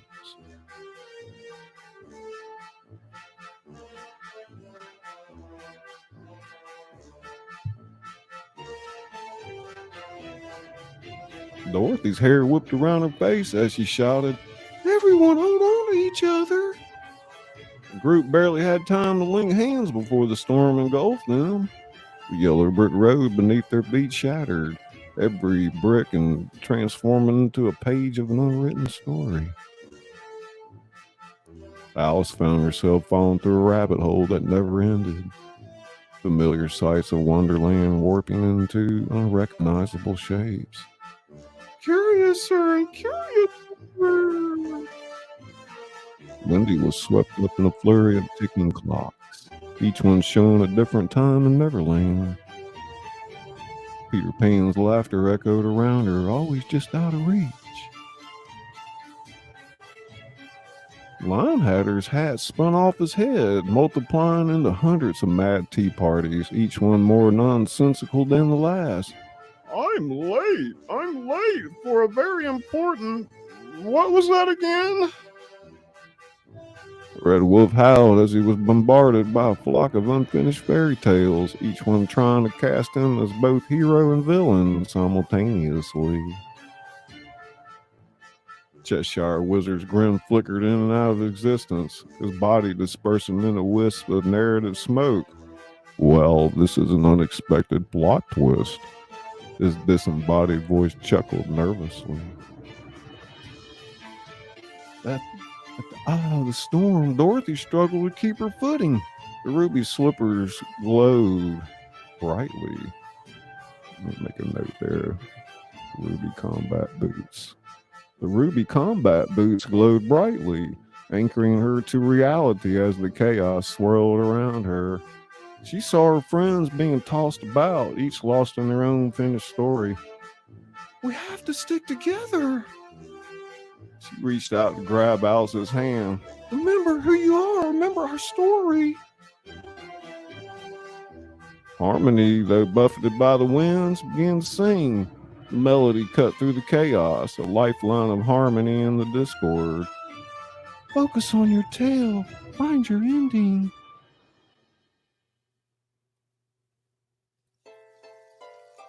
It's Misty Skull. Misty Skull, Skull, Skull.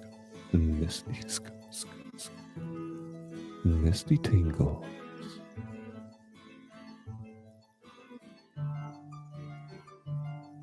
Inspired, Dorothy began to recite.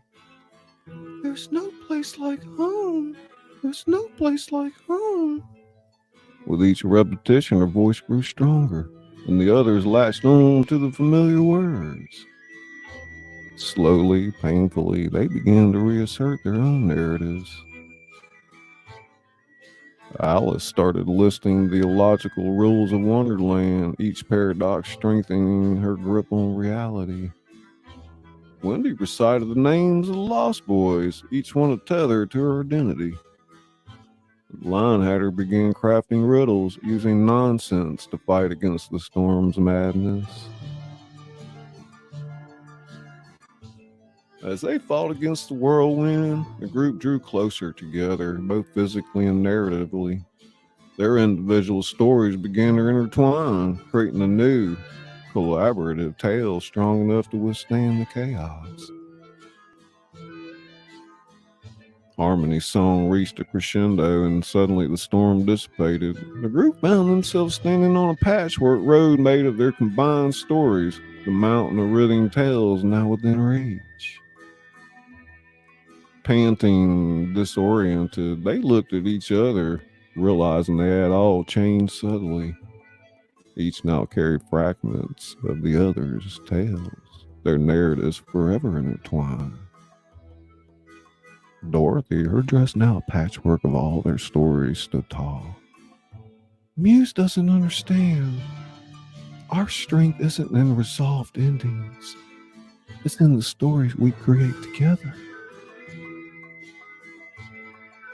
Indeed, we are no longer merely characters in a tale, but authors of our own destiny. As they gathered themselves ready to face whatever challenges lay ahead, they knew one thing was certain. Their combined narrative was more powerful than any chaos muse could throw at them. A mountain of stories loomed before Blake them. Wave, how you doing? But now, instead of We're dread, watching they felt a sense of director's anticipation. cut of the Emerald. Whatever lay within, they would face it together. Their intertwined tales of weapon and muse could never have anticipated. Part 7.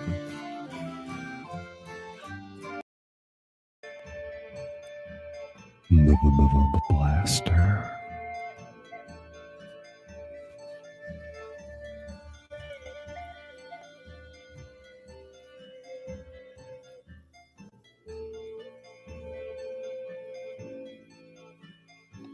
Blaster.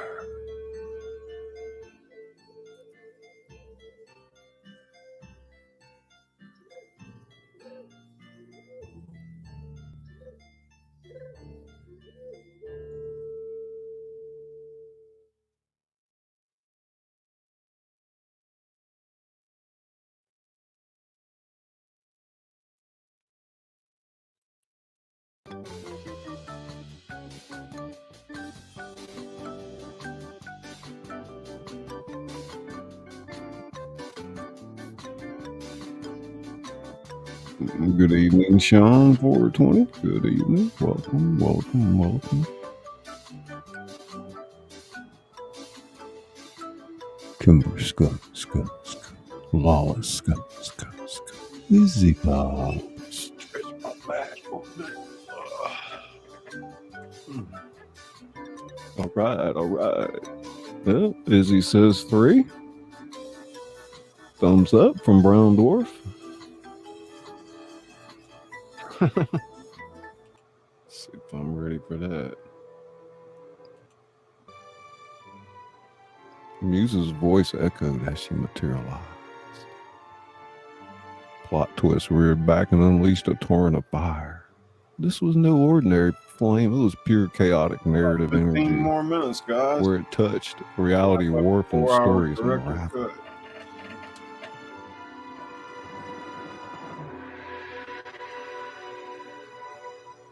Thanks for hanging in there, Kempers and everybody. Dorothy raised her hand. Ruby combat boots glowing brightly. Jeez, man. Scully Shield of resolve plot line sprang up, barely deflecting the blast. Everyone remember who you are. The heroes scattered, each facing a piece of chaos.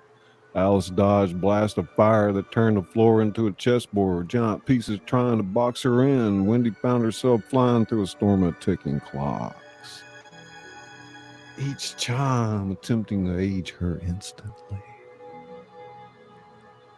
Linehatter's hat became a portal, sucking in and spinning out madcap tea parties and riddling creatures. Red Wolf growled, "Enough games!" He lunged at Pot Twist, only to be swatted aside by the Chimera's massive paw. Cheshire Wizard appeared and disappeared rapidly, his grin a beacon in the chaos. "My dear Muse, haven't you heard? The best stories are collaborations." Harmony began to sing, her melody weaving through the cacophony, providing moments of clarity in the storm of narratives. Muse laughed, the sound causing ripples in reality. "Foolish creatures, without me, without conflict, your stories are nothing." She waved her claw, and the cavern transformed into a twisting labyrinth of bookshelves. Living ink dripped from the ceiling, forming monstrous shapes. Dorothy, her dress now a patchwork of all their tales, stood firm. "You're wrong, Muse. We need conflict, yes, but we also need resolution. We need balance." As she spoke, the ruby combat boots began to glow brighter. The Patchwork of her dress started to shimmer, each piece resonating with the combined power of their shared narrative. Realizing what needed to be done, the heroes began to weave their stories together. As soft, impossible riddles bringing logic to chaos. Wendy's belief in happy endings strengthened their resolve. Wine had her embrace the madness, turning it into creative energy. And the Red Wolf's dual nature brought balance to opposing forces. Cheshire Wizard's ability to be everywhere and nowhere at once spread their influence throughout the lair.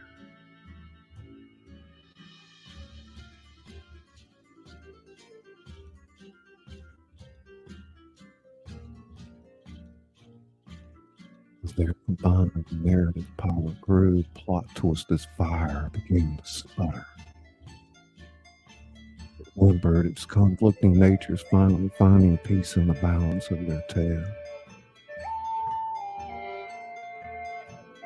The music roared in defiance, but she too was changing. The chaotic energy that had defined her began to stabilize. What are you doing to me? Dorothy stepped forward, the others flanking her. We're not destroying you, Muse. We're balancing you. Every story needs conflict, but it also needs hope, friendship, and the possibility of a resolution.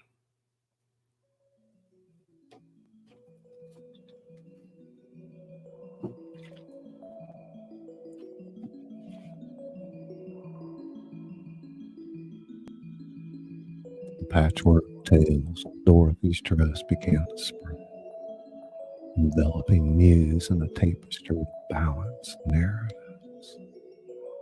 The Dragon Queen's form shifted, her scales no longer clashing but harmonizing, her eyes clearing with the manic gleam of endless conflict.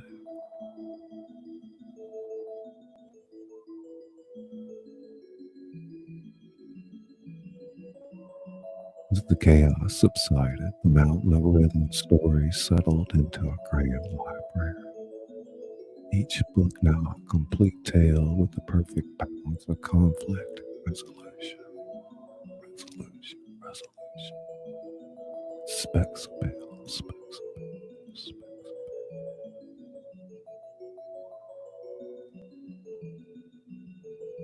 Ricky tingle, Ricky tingle, Ricky tingle. Specks of Bale, specks of Bale. Muse, now transformed, looked at the heroes with new understanding. I remember now. I was once the muse of all tales, not just conflict. You reminded me of my true purpose.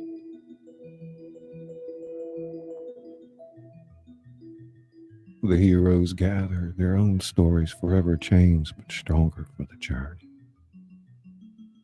They had not vanquished Muse, but balanced her, ensuring that all future tales would have the right mix of challenge and hope.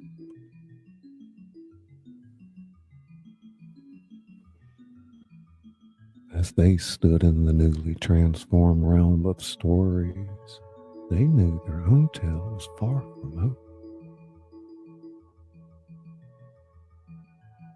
For in the world of narratives, every ending is just the beginning of a new adventure. And Dorothy smiled at her friends, the patchwork of their shared stories shimmering around them.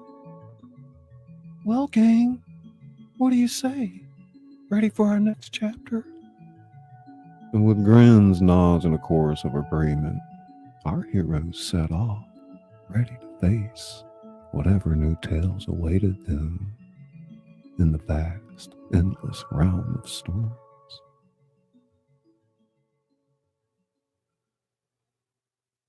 Episode 8.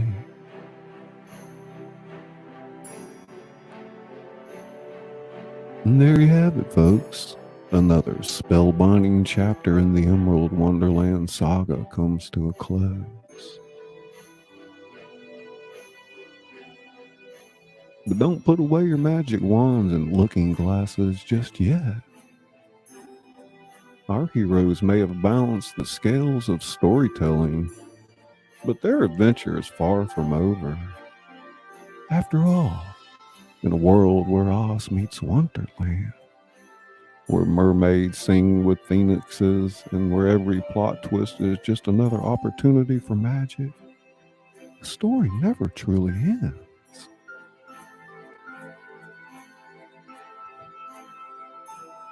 What new tales await our band of storybook misfits? Will Muse, the newly balanced Dragon Queen, become an ally or face a relapse into chaos? And just what other fairy tale fusions might cross their path? Tune in next week for episode 9 of season 1, where we'll dive even deeper into the Technicolor tapestry of Emerald Wonderland. Expect more whimsy, more wonder, and perhaps a sprinkle of that madness we all know and love.